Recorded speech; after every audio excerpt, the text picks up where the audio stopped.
ಆ ಈಗ ನನಗೆ ಕೊಟ್ಟಿರ್ತಕ್ಕಂಥ ಅವಕಾಶ ವಿಚಾರ ತಮ್ಗೆಲ್ರೂ ಗೊತ್ತಿರೋ ಹಾಗೆ ದಿವ್ಯ ಮಕರಂದ. ದಿವ್ಯ ಜ್ಞಾನ ಮಕರಂದ ಇದು ನೋಡಿರ್ತೀರಾ ಈ ಪುಸ್ತಕವನ್ನ. ಕನ್ನಡದಲ್ಲಿ ದಿವ್ಯಜ್ಞಾನ ಮಕರಂದ ಇದು ಆಂಗ್ಲ ಗ್ರಂಥದ ತರ್ಜುಮೆ. ಯಾವ ಗ್ರಂಥದಿಂದ ಇದು ತರ್ಜುಮೆ ಮಾಡಿದ್ದಾರೆ ಅಂದ್ರೆ ಫೌಂಡೇಶನ್ ಆಫ್ ಈಸೋಟರಿಕ್ ಫಿಲಾಸಫಿ ಎಂಬ ಗ್ರಂಥದ ಅನುವಾದ. ಇದನ್ನ ಯಾರು ಬರೆದ್ರು? ಬ್ರಿಟಿಷ್ ಥಿಯಾಸಿಕಲ್ ಫೆಡರೇಷನ್ನ ಒಬ್ಬ ಸದಸ್ಯಳಾಗಿದ್ದಂತಹ ಹಿರಿಯ ಸದಸ್ಯಳಾದಂತಹ ಮಿಸ್ ಇಯಾಂತಿ ಹಾಸ್ಕಿನ್ ಅವರು H.B. ಬ್ಲಾವರ್ಸಿಯವರ ಬರೆದ ಗ್ರಂಥಗಳಲ್ಲಿರುವ ಸಾರ ಸಂಗ್ರಹವನ್ನ ಒಂದು ಗ್ರಂಥದ ರೂಪದಲ್ಲಿ ಪ್ರಕಟಿಸಿದ್ದಾರೆ. ಅಂದ್ರೆ ಮೇಡಮ್ ಬ್ಲಾವರ್ಸ್ಕಿ ಅವರು ಬರೆದಿರ್ತಕ್ಕಂಥ ಗ್ರಂಥಗಳಲ್ಲಿರುವ ಜೇನು ಹನಿಯಂತಿರುವ ಆಧ್ಯಾತ್ಮ ಜ್ಞಾನವನ್ನೆಲ್ಲ ಕ್ರೋಢೀಕರಿಸಿ ಈ ಗ್ರಂಥದಲ್ಲಿ ವ್ಯಕ್ತಪಡಿಸಿದ್ದಾರೆ, ಪ್ರಿಂಟ್ ಮಾಡಿ ಪ್ರಕಟಿಸಿದ್ದಾರೆ. ಇದನ್ನ ಕರ್ನಾಟಕ ಥಿಯಾಸಿಕಲ್ ಫೆಡರೇಷನ್ ಆಗಿನ 1990ರಿಂದ ಸೋದರ CN ನಾಗರಾಜ್ರವರು ಅಧ್ಯಕ್ಷರಾಗಿದ್ದರು. 1991 ಮೇಡಮ್ ಬ್ಲಾವರ್ಸ್ಕಿಯವರ 100ನೇ ಪುಣ್ಯತಿಥಿಯ ಸಮಾರಂಭವನ್ನ ಜಗದಾದ್ಯಂತ ಆಚರಿಸಿದರು. ಅವರ ಪುಣ್ಯ ಸ್ಮರಣೆಯ ಅರ್ಥವಾಗಿ ಈ ಫೌಂಡೇಶನ್ ಆಫ್ ಈಸೋಟರಿಕ್ ಫಿಲಾಸಫಿಯಲ್ಲಿರುವ ಯಾಂತಿ ಆಸ್ಕಿನ್ ಅವರು ಕೊಟ್ಟಿರ್ತಕ್ಕಂಥ ವಿಚಾರವನ್ನೆಲ್ಲ ಕನ್ನಡಕ್ಕೆ ತರ್ಜುಮೆ ಮಾಡಿ, ಅಂದರೆ ಮೇಡಮ್ ಬ್ಲಾವರ್ಸ್ಕಿ ಅವರ ಗ್ರಂಥಗಳಲ್ಲಿರುವ ಪ್ರಬುದ್ಧವಾದ ದಿವ್ಯ ಜ್ಞಾನವನ್ನ ಅವರು ಈ ಅಮೃತದಂತೆ ಇರ್ತಕ್ಕಂಥ ಜ್ಞಾನವನ್ನ ಏನ್ ಮಾಡಿದ್ರು, ಎಲ್ಲರಿಗೂ ಸವಿಯನ್ನ ಆತ್ಮ ಉದ್ಧಾರಕ್ಕೆ ಮಾರ್ಗದರ್ಶನ ಕೊಡ್ತಕ್ಕಂಥದ್ರಿಂದ ಇದು ಮಕರಂದ, ಆತ್ಮಜ್ಞಾನಕ್ಕೆ ಬೇಕಾಗಿರ್ತಕ್ಕಂಥ ಮಕರಂದ ಅನ್ನೋ ಉದ್ದೇಶದಿಂದ ದಿವ್ಯ ಜ್ಞಾನ ಮಕರಂದ ಅಂತ ಹೆಸರು ಕೊಟ್ಟು ಪಬ್ಲಿಷ್ ಮಾಡಿದ್ರು 1991. ಯಾಕೆಂದ್ರೆ 1891ರಲ್ಲಿ ಮೇಡಮ್ ಬ್ಲಾವರ್ಸ್ಕಿ ಅವರು ಸ್ವರ್ಗಸ್ಥರಾದ್ರು. ಅವರ ಪುಣ್ಯ ಸ್ಮರಣೆ, ಶತಮಾನೋತ್ಸವ ಪುಣ್ಯ ಸ್ಮರಣೆಯ ನೆನಪಿಗಾಗಿ ಈ ಗ್ರಂಥವನ್ನ ಕರ್ನಾಟಕ ಅಧ್ಯಕ್ಷರಾಗಿದ್ದಂಥ ಫೆಡರೇಷನ್ ಅಧ್ಯಕ್ಷರಾಗಿದ್ದಂಥ CN ನಾಗರಾಜ್ರವರು ಕನ್ನಡಕ್ಕೆ ಅನುವಾದ ಮಾಡಿ ನವೆಂಬರ್ 17 ಅಂದ್ರೆ ಸ್ಥಾಪನಾ ದಿನಾಚರಣೆ ಮಾಡಿದ್ರು ಹುಳಿಯಾರ್ನಲ್ಲಿ. ಆಗ ಇದನ್ನ ಪ್ರಕಟಣೆಗೊಳಿಸಿದ್ರು. ಈಗ ಮೇಡಮ್ ಬ್ಲಾವರ್ಸ್ಕಿ ಅವರು ಅವರ ಬರಹಗಳಲ್ಲಿ ಇದ್ದಂಥ ಮಕರಂದದಂಥ ಜ್ಞಾನ ಏನು ಅನ್ನೋದು ಅಂತ ಇವರು ಮೇಡಮ್ ಬ್ಲಾವರ್ಸ್ಕಿ ಅವರು ಬರೆದಿರ್ತಕ್ಕಂಥ ಬರಹಗಳಲ್ಲಿ, ಗ್ರಂಥಗಳಲ್ಲಿ ಪೂರ್ವ ದೇಶದಲ್ಲಿರುವ ಅಪಾರವಾದ ಪವಿತ್ರ ಜ್ಞಾನದ ರಹಸ್ಯಗಳು. ಪವಿತ್ರ ಜ್ಞಾನ ಅಂದ್ರೆ ಆತ್ಮಜ್ಞಾನಕ್ಕೆ ಸನಾತನ ಜ್ಞಾನ, ದಿವ್ಯ ಜ್ಞಾನ, ಆ ವಿಚಾರಗಳನ್ನೆಲ್ಲನೂ ಪಾಶ್ಚಿಮಾತ್ಯರಿಗೆ ಕಡೆಗೆ ಅವರಿಗೆ ತಿಳಿಸ್ಬೇಕು, ಅವರ ಗಮನ ಆ ಕಡೆ ಸೆಳಿಬೇಕು ಅನ್ನೋ ಉದ್ದೇಶದಿಂದ ಈ ಗ್ರಂಥಗಳಲ್ಲಿ ವ್ಯಕ್ತಪಡಿಸ್ತಾರೆ.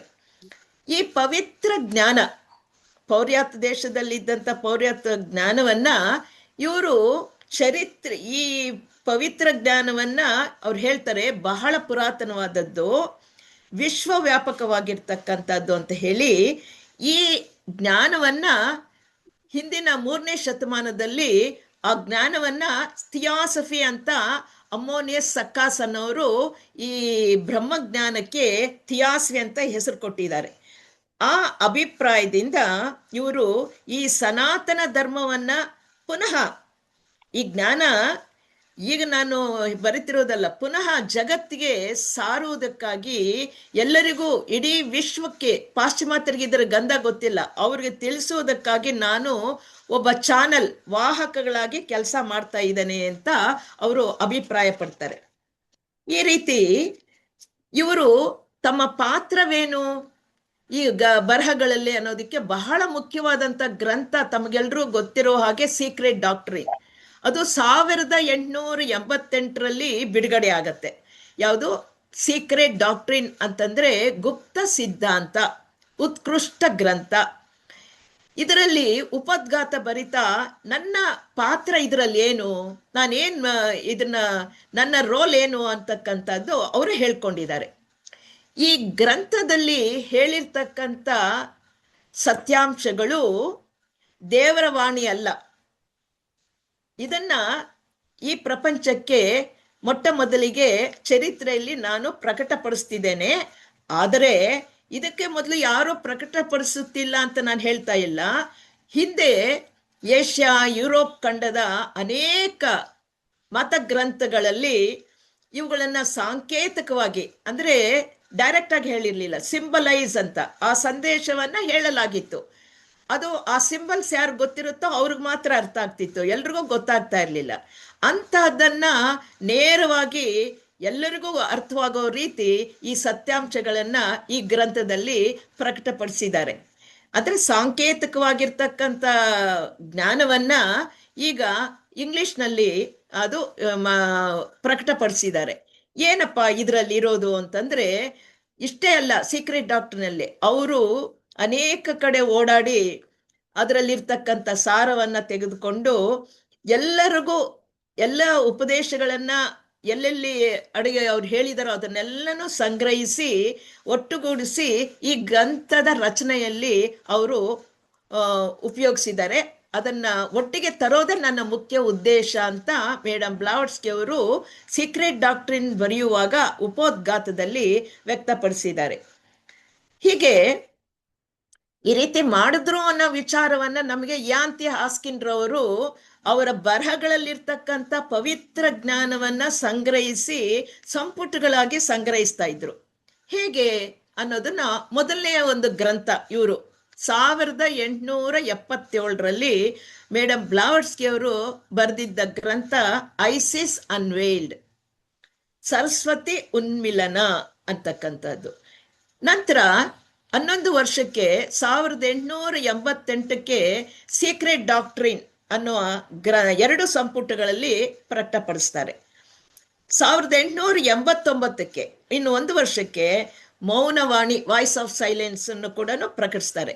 ಈ 3 ಉದ್ಗ್ರಂಥಗಳು ನಮ್ಮ ಸೃಷ್ಟಿ ಹೇಗಾಯ್ತು, ಮಾನವ ಹೇಗೆ ಹುಟ್ಟಿದ, ಈ ಜ್ಞಾನ ಭಂಡಾರ ಹೇಗೆ, ಅಥವಾ ಸಾಧಕ ಜ್ಞಾನವನ್ನು ಪಡ್ಕೊಳ್ಳೋದು ಹೇಗೆ ಅನ್ನೋದನ್ನೆಲ್ಲ ವಿವರಣೆ ಕೊಟ್ಟರು. ಆದರೆ ಪ್ರಪಂಚದಲ್ಲಿ ಇನ್ನೂ ಅದನ್ನ ರಿಸೀವ್ ಮಾಡೋದಕ್ಕೆ ಜನರು ಸಿದ್ಧರಿಲ್ಲದೆ ಇರೋ ಕಾರಣ ಅವರು ಏನ್ ಮಾಡ್ತಾರೆ, ಸರಳವಾಗಿ ಅರ್ಥವಾಗೋ ರೀತಿಯಲ್ಲಿ ನಂತರ ಕೀ ಟು ಥಿಯಾಸಫಿ ಗ್ರಂಥವನ್ನ ಪ್ರಕಟಪಡಿಸ್ತಾರೆ. ಕೀ ಟು ಥಿಯಾಸಫಿ ಅಂತಂದ್ರೆ ಥಿಯಾಸಫಿಯ ನಿಜ ಸ್ವರೂಪ. ಎಷ್ಟು ಸರಳವಾಗಿದೆ ಅಂತಂದ್ರೆ ಅದನ್ನ ಓದಿದ್ರೆ ಎಂಥವರು ಕೂಡ ಸ್ವಲ್ಪ ಅಧ್ಯಾತ್ಮ ಜ್ಞಾನಕ್ಕೆ ಅವರು ತಿಳ್ಕೊಳ್ಳೋದಕ್ಕೆ ಪ್ರಶ್ನೋತ್ತರ ರೂಪದಲ್ಲಿದೆ. ಮುಖ್ಯವಾಗಿ ನಮ್ಮ ಮಹಾತ್ಮ ಗಾಂಧೀಜಿಯವರು ಕೂಡ ಲಂಡನ್ನಲ್ಲಿ ಅವರು ಓದ್ತಾ ಇರಬೇಕಾದ್ರೆ ಈ ಗ್ರಂಥವನ್ನು ಓದಿ ಥಿಯಾಸಫಿಕಲ್ ಸೊಸೈಟಿಗೆ ಅವ್ರು ಸೇರಿದ್ದು ಅಂತ ಒಂದ್ ಕಡೆ ಅವರೇ ಹೇಳ್ಕೊಂಡಿದ್ದಾರೆ. ಹೀಗೆ ಮೇಡಮ್ ಬ್ಲಾವಟ್ಸ್ಕಿ ಅವರ ಈ ಬರಹಗಳಲ್ಲಿ ಬೇಕಾದಷ್ಟು ವಿಚಾರಗಳು ಪ್ರಪಂಚಕ್ಕೆ ಕೊಟ್ರು. ಅದರಲ್ಲಿ ಮುಖ್ಯವಾಗಿ ಪುರಾತನ ಕ್ರಿಶ್ಚಿಯನ್ ಸಂಕೇತಾರ್ಥಗಳು, ಡಾರ್ವಿನ್ ವಿಕಾಸ ಸಿದ್ಧಾಂತ, ಹಿಂದೂ ಮತ ಪದ್ಧತಿಗಳು, ಪ್ರಾಚೀನ ತತ್ವಗಳು, ಕಾಬಾಲ ಅಂತಕ್ಕಂಥ ಪ್ರಾಚೀನ ತತ್ವಗಳನ್ನೆಲ್ಲ ಪ್ರಸ್ತಾಪ ಮಾಡಿದಾಗ ಥಿಯಾಸಫಿ ಆ ತತ್ವವನ್ನ ಅಷ್ಟು ಜನಗಳಿಗೆ ತಲುಪ್ಸೋಕ್ಕಾಗ್ಲಿಲ್ಲ. ಅದಕ್ಕಾಗಿ ಅದು ಈಗಿನ ಪೀಳಿಗೆಗೆ ಅರ್ಥವಾಗಬೇಕು ಅಂತಂದ್ಬಿಟ್ಟು ಅವರು ಥಿಯಾಸಫಿಯ ಮೂಲ ತತ್ವಗಳು ಅನ್ನೋದನ್ನು ಕೂಡ ವಿವರಿಸಿದ್ದಾರೆ. ಅಂದ್ರೆ ಈ ವಿಚಾರವೆಲ್ಲ ಅವರು ಬಹಳ ಕಠಿಣವಾದಂಥ ವಿಚಾರಗಳು, ಸಾಧಾರಣ ಮನುಷ್ಯನಿಗೆ ಅರ್ಥವಾಗ್ತಾ ಇರಲಿಲ್ಲ. ಯಾರಿಗೆ ಥಿಯಾಸಫಿ ಬಗ್ಗೆ ಒಲವಿತ್ತೋ, ಶ್ರದ್ಧೆ ಇತ್ತೋ, ನಿಷ್ಠೆ ಇತ್ತೋ ಅವರೆಲ್ಲರೂ ಮೇಡಮ್ ಬ್ಲಾವಟ್ಸ್ಕಿ ಅವರು ಬಹಳ ಕೃಶವಾಗ್ತಾ ಇದ್ರು. ಅಂದರೆ ಅವರ ಆರೋಗ್ಯ ತುಂಬ ಹದಗೆಟ್ಟಿತ್ತು. ಅವರ ದೇಹತ್ಯಾಗ ಬಹಳ ಸನ್ನಿಹಿತದಲ್ಲಿತ್ತು. ಅವರ ಹತ್ರ ಬಂದ್ಬಿಟ್ಟು ಅವಸಾನ ಕಾಲ ಹತ್ರ ಬಂದಿತ್ತು. ಆಗ ಅವರೆಲ್ಲ ಬಂದು, ನೀವು ಇದನ್ನೆಲ್ಲ ಕೊಟ್ಟಿದ್ದೀರಾ, ನಮ್ಗೇನು ಅರ್ಥವಾಗ್ತಾ ಇಲ್ಲ, ಈ ಸೀಕ್ರೆಟ್ ಡಾಕ್ಟ್ರಿನ್ ಗುಪ್ತ ಸಿದ್ಧಾಂತವನ್ನ ಯಾವ ರೀತಿ ಓದಬೇಕು, ಯಾವ ರೀತಿ ನಾವು ಸಿದ್ಧರಾಗಬೇಕು, ಮತ್ತು ತಿಯಾಸೆ ಅಂದ್ರೆ ನಮ್ಗೇನು ಅರ್ಥವಾಗ್ತಿಲ್ಲ ಅಂತ ಕೇಳಿದಾಗ ಅವರು ಅದನ್ನೆಲ್ಲನೂ ವಿವರಣೆ ಕೊಡ್ತಾರೆ. ಅದನ್ನ ಕಲೆಕ್ಟೆಡ್ ವರ್ಕ್ಸ್ ಅಂತ ಕಲೆಕ್ಟೆಡ್ ವರ್ಕ್ಸ್ ಅಂತ ಮೇಡಮ್ ಬ್ಲಾವರ್ಸ್ಕಿ ಅವರ ಕೆಲಸನೆಲ್ಲ ಒಂದು ಸಂಗ್ರಹಿಸಿ ಸಂಪುಟಗಳು ಮಾಡಿದ್ದಾರೆ. ಅದರ ಕೊನೆಯಲ್ಲಿ ವಿವರಣೆ ಕೊಟ್ಟಿದ್ದಾರೆ. ಅದರಲ್ಲಿ ಈ ಏನು ವಿಚಾರ ಹೇಳಿದಾರೋ 1932ರಲ್ಲಿ ಒಂದು ಪಬ್ಲಿಷ್ ಮಾಡ್ತಾರೆ ಅವರ ಫಾಲೋಯರ್ಸು, ಅವರ ಸಂಬಂಧಿಕರೊಬ್ಬರು. ಏನಂತ, madam Blavatsky on how to study theosophy ಎಂತಕ್ಕಂಥ ಕಿರು ಪುಸ್ತಕ ಈಗಲೂ ಇದೆ. ಹೇಗೆ ನಾವು ಥಿಯಾಸಫಿಯನ್ನು ಓದಬೇಕು, ಥಿಯಾಸಫಿ ಅಂದರೆ ಏನು ಅನ್ನೋದನ್ನೆಲ್ಲನೂ ಅಲ್ಲಿ ವಿವರಣೆ ಕೊಟ್ಟಿದ್ದಾರೆ. ಹಾಗೆ ಇವರ ಬರಹಗಳಲ್ಲಿ ಮೊದಲನೇದು ಐಸಿಸ್ ಅನ್ವೇಲ್ಡ್ ಅಂತ ಹೇಳಿದ್ವಿ, ಅಂದರೆ ಸರಸ್ವತಿ ಉನ್ಮಿಲನ, ಜ್ಞಾನ ಭಂಡಾರ, ಅದರ ಯಾವ ರೀತಿ ನಾವು ಆ ಜ್ಞಾನವನ್ನು ಪಡ್ಕೊಳ್ಳೋದು ಅನ್ನೋದು ಅದರಲ್ಲಿದೆ. ಅವ್ರು ಬರೆದಿರ್ತಕ್ಕಂಥ ಗ್ರಂಥದಲ್ಲಿ ಎಷ್ಟು ಪ್ರಭುತ್ವ ಇದೆ, ಎಷ್ಟು ಪ್ರೌಢಿಮೆ ಇದೆ, ಎಷ್ಟು ಅವರ ಜ್ಞಾನ ಭಂಡಾರ ಅದರಲ್ಲಿ ವ್ಯಕ್ತವಾಗತ್ತೆ. ಅವರು ವಿದ್ಯೆ ಕಲ್ತಿರೋದು ಬಹಳ ಅಲ್ಪ, ಸಿಸ್ಟಮ್ಯಾಟಿಕ್ ಆಗಿ ವಿದ್ಯೆ ಕಲ್ತಿಲ್ಲ.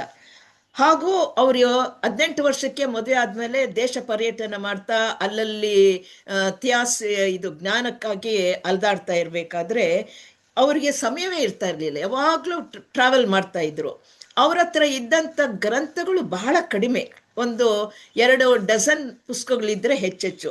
ಅಂಥವರು ಇವುಗಳ ಸಹಾಯದಿಂದ ಇಂಥ ಅಸಾಧಾರಣ ಟೀಕೆ ಟಿಪ್ಪಣಿಗಳು ಮತ್ತು ರಹಸ್ಯ ಜ್ಞಾನವನ್ನ ಹೇಗೆ ಬರೆಯೋದಿಕ್ಕೆ ಸಾಧಾರಣ ಮನುಷ್ಯ ಬರೆಯೋಕ್ಕಾಗಲ್ಲ. ಇವರ ಬರವಣಿಗೆಯಲ್ಲಿ ಇರ್ತಕ್ಕಂಥ ಈ ಅಸಾಧಾರಣ ವಿಷಯಗಳು ಸಾಧಾರಣ ಮನುಷ್ಯರಿಗಾಗಲ್ಲ, ಮಾನವಾತೀತ ರಿಗೆ ಮಾತ್ರ ಸಾಧ್ಯ ಅಂತಕ್ಕಂಥದ್ದು ಕೆಲವರು ಅಭಿಪ್ರಾಯಪಟ್ಟರೆ ಅದನ್ನು ಮೇಡಮ್ ಬ್ಲಾವರ್ಸ್ಕಿ ಹೇಳ್ತಾರೆ. ಇಂಥ ಗುಪ್ತ ಜ್ಞಾನವನ್ನ ನನಗೆ ಲಭ್ಯವಾಗಿದ್ದು, ಇದನ್ನ ಜಗತ್ತಿಗೆ ಪ್ರಕಟಣೆ ಪಡಿಸೋದಿಕ್ಕೆ ಮುಖ್ಯವಾದ ಕಾರಣ ನನ್ನ ಗುರುಗಳೇ. ಅವರ ಗುರುಗಳ ಸಹಾಯದಿಂದ, ನನ್ನ ಗುರುಗಳ ಸಹಾಯದಿಂದ ನಾನು ಈ ವಿಚಾರಗಳನ್ನೆಲ್ಲ ಜಗತ್ತಿಗೆ ತಿಳಿಸೋದಿಕ್ಕೆ ಸಾಧ್ಯವಾಯಿತು ಎಂಬುದಾಗಿ ಕೀ ಟು ಥಿಯಾಸಫಿ ಗ್ರಂಥದಲ್ಲಿ ಅವರು ಉಲ್ಲೇಖ ಮಾಡಿದ್ದಾರೆ. ಈ ಜ್ಞಾನ ನನ್ನದಲ್ಲ, ನಾನೇನಿದ್ರು ಈ ಜ್ಞಾನವನ್ನ, ಸನಾತನ ಜ್ಞಾನವನ್ನ ಜಗತ್ತಿಗೆ ಕೊಡೋದಿಕ್ಕೆ ಒಂದು ಉಪಕರಣವಾಗಿ, as a channel, I am the messenger, ಆ ವಿಚಾರವನ್ನು ತಂದು ಜಗತ್ ಕೊಡ್ತಾ ಇದ್ದೀನಿ ಅನ್ನೋದನ್ನ ಅವರೇ ವ್ಯಕ್ತಪಡಿಸಿದ್ದಾರೆ. ಅಂತ ಅದ್ಭುತ ಶಕ್ತಿ ಅವರಲ್ಲಿತ್ತು. ಇಂಥವರು ನಮ್ಮ ಥಿಯಾಸಫಿಕಲ್ ಸೊಸೈಟಿಯನ್ನ ಸ್ಥಾಪನೆ ಮಾಡಬೇಕಾದ್ರೆ ಪರಿಸ್ಥಿತಿ ಹೇಗಿತ್ತು?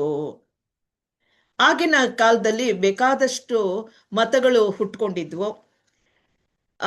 ಪ್ರತಿಯೊಂದು ಮತ ಹುಟ್ಟೋದಿಕ್ಕೂ ಒಬ್ಬೊಬ್ಬ ಆ ಕಾಲ, ಆ ದೇಶ, ಆ ಜನರ ಮನೋಸ್ಥಿತಿ, ಅವರ ಬೆಳವಣಿಗೆ ಅಂತ ನೋಡಿಕೊಂಡು ಪ್ರವಾದಿಗಳು ಅಂದರೆ ಬೋಧಿಸತ್ವರು ಜ್ಞಾನ ಬೋಧೆಯನ್ನ ಹಳೆ ಪದ್ಧತಿಯನ್ನು ಬಿಟ್ಟು ಹೊಸ ಪದ್ಧತಿ, ಕ್ರಾಂತಿಕಾರಿಕ ಪದ್ಧತಿಗಳನ್ನ ಅವ್ರಿಗೆ ಉಪದೇಶ ಮಾಡಿದ್ರು. ಅದರಂತೆ ಅವರು ನಡ್ಕೊಂಡು ಬಂದ್ರು. ಅವರು ಹೋದ ನಂತರ ಅನುಯಾಯಿಗಳೇನ್ ಮಾಡಿದ್ರು, ಮೂಲವಾದ ಸತ್ಯವನ್ನ, ತತ್ವಗಳನ್ನ, ಧರ್ಮಗಳನ್ನ ಮರ್ತೋಗ್ಬಿಟ್ಟು ಕೇವಲ ಬಾಹ್ಯ ಪದ್ಧತಿಗಳಿಗೆ ಮಾತ್ರ ಪ್ರಾಧಾನ್ಯ ಕೊಟ್ಟು ಅದರಿಂದ ಏನಾಯ್ತು, ಸಾಂಪ್ರದಾಯಿಕ ಮತಗಳು ಮಾನವನನ್ನು ಒಂದು ಕಷ್ಟಕ್ಕೆ ಈಡು ಮಾಡ್ತು. ನಿಜವಾದ ರಿಲಿಜಿಯನ್ ಅಂತಂದ್ರೆ ರಿಲಿಜಿಯನ್ ಎಲ್ಲರೂ ಒಟ್ಟುಗೂಡಿ ಬದುಕುವುದು ಅಂತ. ಆದರೆ ಈ ಮತದ ಹೆಸರಿನಲ್ಲಿ ನಾವು ಛಿದ್ರವಾಗಿ, ಮತದ ಹೆಸರಿನಲ್ಲಿ ಅನಾಹುತಗಳು, ರಕ್ತದ ಕೋಡಿ ಯುದ್ಧಕ್ಕಿಂತ ಜಾಸ್ತಿ ಹರಿದಿದೆ ಅಂತ ಹೇಳ್ತಾರೆ. ಇದು ಹಾಗೆ. ಇನ್ನು ಸಾಂಪ್ರದಾಯಿಕದಲ್ಲಿ ಮುಳುಗಿರ್ತಕ್ಕಂಥವ್ರು ಅಂಧವಿಶ್ವಾಸಗಳಿಗೆ ತುತ್ತಾಗಿ ಅವ್ರು ಹೇಳಿದ್ದು, ಅವ್ರ ಹಿರಿಯರು ಏನ್ ಹೇಳ್ತಾರೋ ಅದಕ್ಕೆ ಮಾತ್ರ ಬೆಲೆ ಕೊಟ್ಟು ಆ ಸತ್ಯ ಧರ್ಮಗಳು ಆಗ ಏನಾಯ್ತು, ನಾಶವಾಗ್ತಾ ಬಂತು.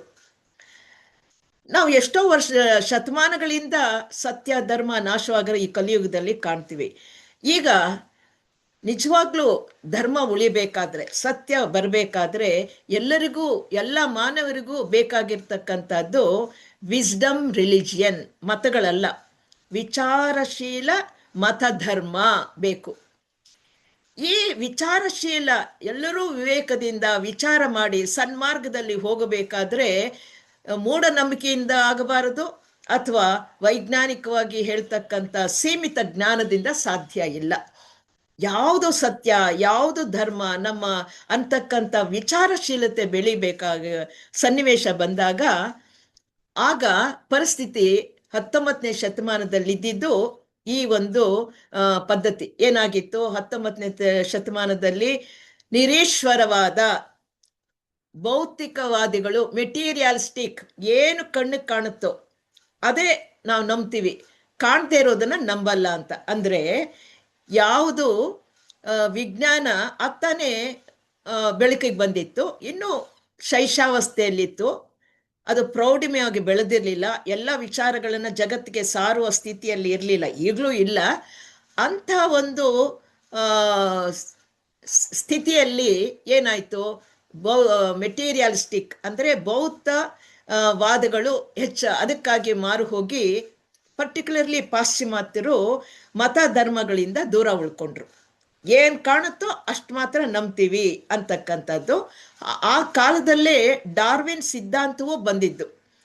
ಆ ಡಾರ್ವಿನ್ ಸ್ಟ್ರಗಲ್ ಫಾರ್ ಎಕ್ಸಿಸ್ಟೆನ್ಸ್, ಬಲಿಷ್ಠನೇ ಉಳಿಯೋದು, ಯಾರಿಗೆ ಬಲ ಇರುತ್ತೋ ಅವನು ಉಳಿತಕ್ಕಂಥದ್ದು, ಬಲ ಇಲ್ದವರು ಸರ್ವೈವಲ್ ಫಾರ್ ಫಿಟ್ಟೆಸ್ಟ್ ಅಂತ, ಅರ್ಹತೆ ಇರೋರು ಮಾತ್ರ ಉಳ್ಕೊಳ್ತಾರೆ ಅನ್ನೋ ಸಿದ್ಧಾಂತ ಪ್ರಕಟವಾಗಿತ್ತು 19ನೇ ಶತಮಾನದಲ್ಲಿ.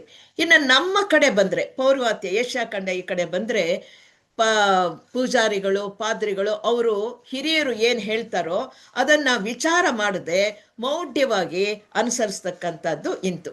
ಒಂದು ಕಡೆ ಮೂಢನಂಬಿಕೆಗಳು, ಇನ್ನೊಂದು ಕಡೆ ಬೌದ್ಧ ಸಿದ್ಧಾಂತ ಮತ್ತು ವಿಜ್ಞಾನದ ಅರ್ಧಂಬರ್ಧ ತಿಳುವಳಿಕೆ. ಇದರ ಮಧ್ಯದಲ್ಲಿ ಸತ್ಯ ಧರ್ಮ ನಾಶವಾಗ್ತಾ ಇರೋದನ್ನು ಕಂಡು ಬಂದಾಗ ಜೀವನ್ಮುಕ್ತ ಮಹಾತ್ಮರು ಈ ಮಾನವನ ಉದ್ಧಾರ ಮಾಡುವುದಕ್ಕಾಗಿ ತಮ್ಮ ಶಿಷ್ಯರನ್ನ ಆಯ್ಕೆ ಮಾಡಿಕೊಂಡು ಥಿಯಾಸಫಿಕಲ್ ಸೊಸೈಟಿಯನ್ನು ಸ್ಥಾಪನೆ ಮಾಡಿಸ್ತಾರೆ.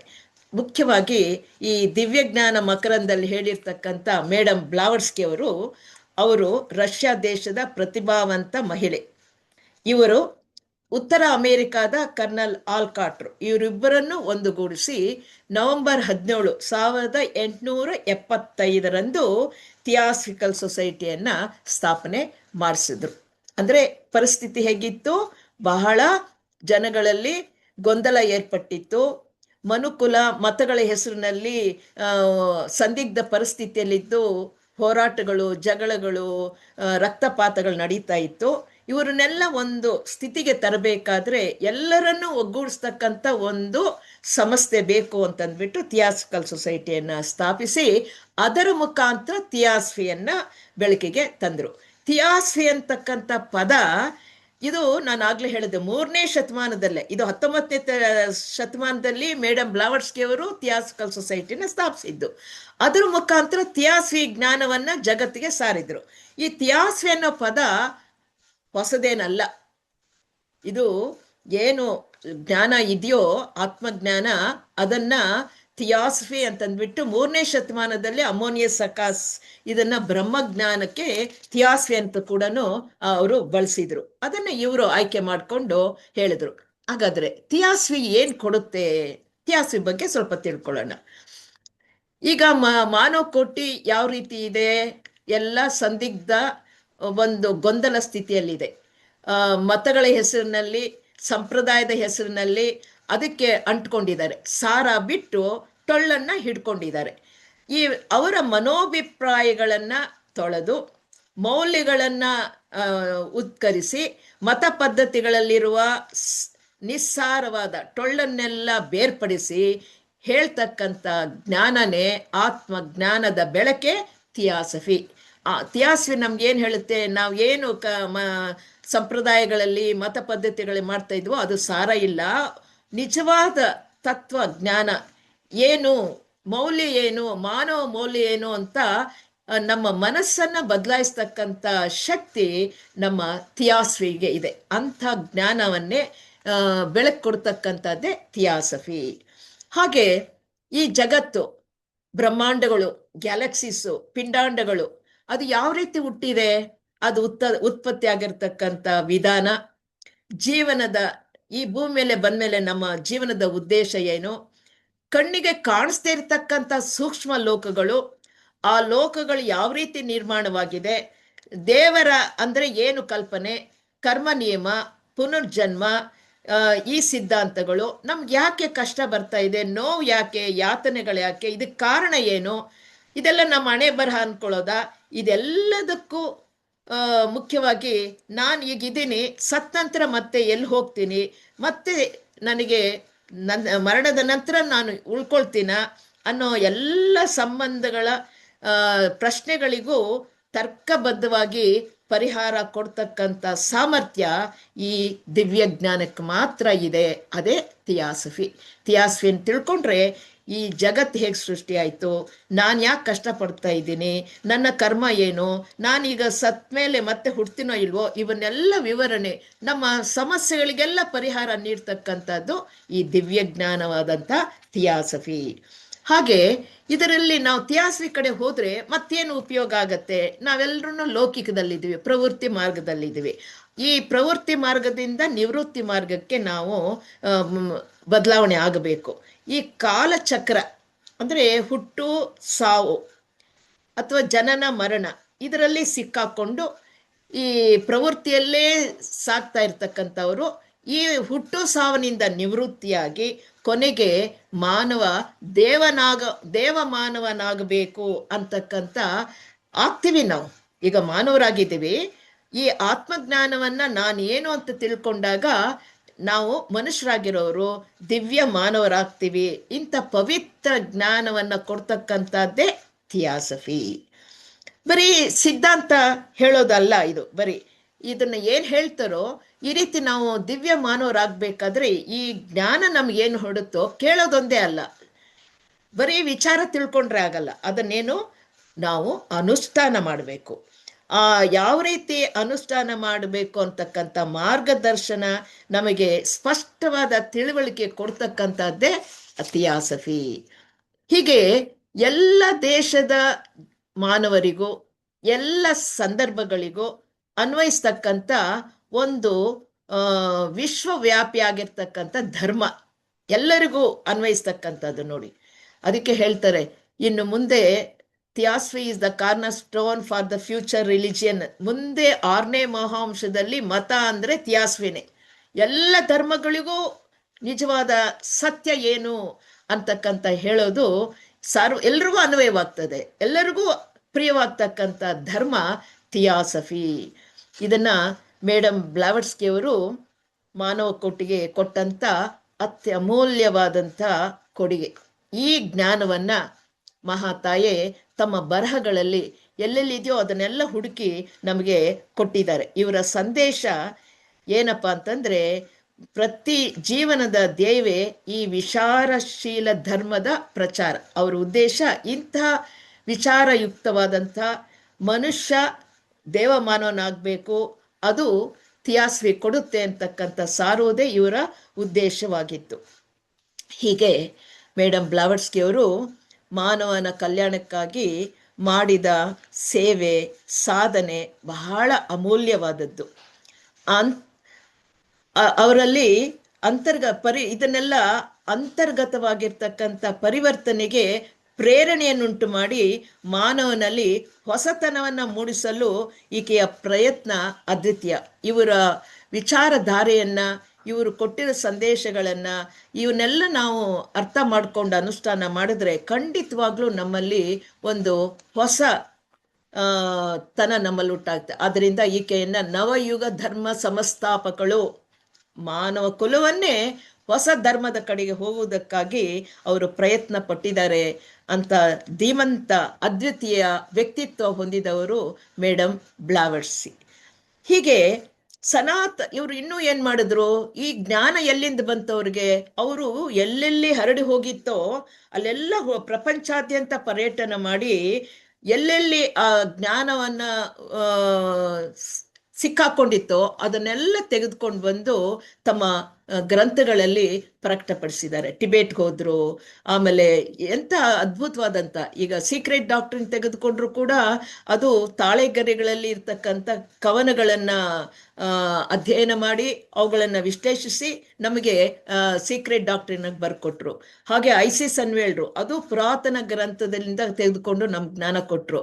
ವಾಯ್ಸ್ ಆಫ್ ಸೈಲೆನ್ಸು ನೋಡಿ, ಅದು ಗೋಲ್ಡನ್ ಪ್ರಿಸೆಪ್ಟ್ಸ್ ಅಂತ ಹೇಳ್ತೀವಿ. ಇದನ್ನೆಲ್ಲ ಟಿಬೇಟ್ ಕಣಿವೆಯಲ್ಲಿ ಮಹಾ ಗ್ರಂಥಗಳು ಇರ್ತಕ್ಕಂಥದ್ದನ್ನ ಇವರು ಅನೇಕ ವರ್ಷಗಳಲ್ಲಿದ್ದು ಕಲಿತು ಈ ಪ್ರಪಂಚಕ್ಕೆ ಇನ್ನೂ ಎಲ್ಲೆಲ್ಲಿದೆಯೋ ಎಲ್ಲ ಹುಡುಕಿ ನಮಗೆ ಕೊಟ್ಟಿರ್ತಕ್ಕಂಥ ಮಹಾ ತ್ಯಾಗಿ. ಇವರನ್ನ ಏನಂತ ಕರಿಬಹುದು? ನವಯುಗ ಧರ್ಮ ಸ್ಥಾಪಕಳು, ಲೈಟ್ ಬ್ರಿಂಗರ್. ನಾವು ಕತ್ಲಲ್ಲಿದ್ದಾಗ ನಮಗೆ ಬೆಳಕನ್ನ ತಂದು ಕೊಟ್ಟಂತ ಮಹಾ ಸಾಹಸಿ, ಧೀರ ಮಹಿಳೆ ಅಂತ ಕೂಡ ಹೇಳ್ಬೋದು. ಹೀಗೆ ಗುಪ್ತವಾಗಿರ್ತಕ್ಕಂಥ ಸತ್ಯ ಸಂದೇಶಗಳನ್ನ ನಮಗೆ ಇತಿಹಾಸ ಎಂಬ ಅಮೂಲ್ಯ ಜ್ಞಾನವನ್ನ ನಿಯಮಿತ ಕಾಲಕ್ಕೆ, ಇನ್ನು ನಾವು ರೆಡಿ ಆಗಿರ್ಲಿಲ್ಲ ಆದ್ರೂ ಕೂಡ ಈ ಜ್ಞಾನವನ್ನ ತಮ್ಮ ಗುರುಗಳ ಅಪ್ಪಣೆಯನ್ನ ತೆಗೆದುಕೊಂಡು ಜಗತ್ತಿಗೆ ಸಾರಿದ ಧೀರ ವೀರ ಮಾತೆ ಮೇಡಮ್ ಬ್ಲಾವಟ್ಸ್ಕಿ. ಹೀಗೆ ಅನೇಕ ದೇಶಗಳಲ್ಲಿ ಅವರು ಸುತ್ತಾಡಿ ಟಿಬೇಟ್, ಚೈನಾ, ಈಜಿಪ್ಟ್ ಎಲ್ಲ ಕಡೆಗೆ ಓಡಾಡಿ ರಹಸ್ಯ ವಿದ್ಯೆಗಳನ್ನ ತಿಳ್ಕೊಂಡು ಅದರ ಸಾರ ಸಂಗ್ರಹವನ್ನ ಇತಿಹಾಸ ರೂಪದಲ್ಲಿ ನಮಗೆ ಸನಾತನ ಸತ್ಯಗಳನ್ನ, ಜೀವನದ ರಹಸ್ಯಗಳನ್ನ ಪುನರ್ ಉಚ್ಚರಿಸಿದ್ದಾರೆ. ಇವರೇನು ಹೊಸ ಕೊಟ್ಟಿದ್ದಲ್ಲ, ಎಲ್ಲಿ ಮಾಯವಾಗಿತ್ತೋ ಸೇರ್ಕೊಂಡ್ಬಿಟ್ಟಿತ್ತೋ ಅದನ್ನೆಲ್ಲ ಹುಡುಕಿ ಪುನಃ ನಮಗೆ ಕೊಟ್ಟಿರ್ತಕ್ಕಂಥದ್ದು. ಇವರಿಗೆ ಹುಟ್ಟಿನಿಂದ ಒಂದು ಅತೀಂದ್ರಿಯ ಶಕ್ತಿ ಇತ್ತು. ಆ ಸೂಕ್ಷ್ಮ ಲೋಕದಲ್ಲಿ ಪರ್ಯಟನೆ ಮಾಡ್ತಕ್ಕಂಥ ಅದ್ಭುತ ಅಪೂರ್ವ ವ್ಯಕ್ತಿತ್ವ ಅವರಲ್ಲಿ ಇತ್ತು. ಅವರಿಗೆ ಈ ತಮ್ಮ ಗುರುಗಳಿಂದ ಈ ಜ್ಞಾನವನ್ನ, ದೀಕ್ಷೆಯನ್ನ ಪಡ್ಕೊಂಡು ಆ ಗುರುಗಳಿಂದೇ ಪ್ರತ್ಯಕ್ಷವಾಗಿ ಪಡೆದಂತ ಅಪೂರ್ವ ಸಹಾಯದಿಂದ ಅವರ ಬರೆದಂತ ಗ್ರಂಥಗಳ ವೈಶಿಷ್ಟ್ಯಗಳು ನೋಡಿದ್ರೆ ಆಕೆಯ ಅಪೂರ್ವ ಅನುಪಮ ವ್ಯಕ್ತಿತ್ವ ಎಂಬುದು ನಮ್ಗೆಲ್ರಿಗೂ ವೇದ್ಯವಾಗುತ್ತೆ. ಇವರು ತಮ್ಮ ಸಾಧನೆಯ ಫಲವಾಗಿ ಬರೆದಂತ ಗ್ರಂಥಗಳು ಅವ್ರು ಬರೆದ ಕಾಲಕ್ಕೆ ಅಲ್ಲ, ಈಗಲೂ ಅಲ್ಲ, ಇನ್ನೂ ಮುಂದಕ್ಕೆ ಭವಿಷ್ಯದಲ್ಲಿ ಕೂಡ ಮಾನವನ ವಿಕಾಸಕ್ಕೆ ಸರ್ವ ಕಾಲಕ್ಕೂ ಉಪಯುಕ್ತವಾಗಿರ್ತಕ್ಕಂಥ ಸತ್ಯ ಸಂಗತಿಗಳನ್ನ ಜಗತ್ತಿಗೆ ಕೊಟ್ಟಿದ್ದಾರೆ. ಉದಾಹರಣೆಗೆ ಸೀಕ್ರೆಟ್ ಡಾಕ್ಟ್ರಿನೇ ತೆಗೆದುಕೊಳ್ಳೋಣ. ಸೀಕ್ರೆಟ್ ಡಾಕ್ಟ್ರಿನ್ ಬರೆದು ಎಷ್ಟು ವರ್ಷಗಳಾಯ್ತು? 1888 ಅಂದ್ರೆ ಈಗ 1925. ಎಷ್ಟು ವರ್ಷಗಳಾದ್ರೂ ನಾವು ಇನ್ನೂ ಅದರ ಜ್ಞಾನ ಏನಿದೆ ಅಂತ ತಿಳ್ಕೊಳ್ಳೋದಕ್ಕೆ ಒದ್ದಾಡ್ತಾ ಇದ್ದೀವಿ. ಇಂಥ ಒಂದು ಜ್ಞಾನವನ್ನ ಜಗತ್ಗೆ ಕೊಟ್ಟಿರ್ತಕ್ಕಂಥ ವೀರ ಮಾತೆ ಮೇಡಮ್ ಬ್ಲಾವಟ್ಸ್ಕಿ ಅವರು.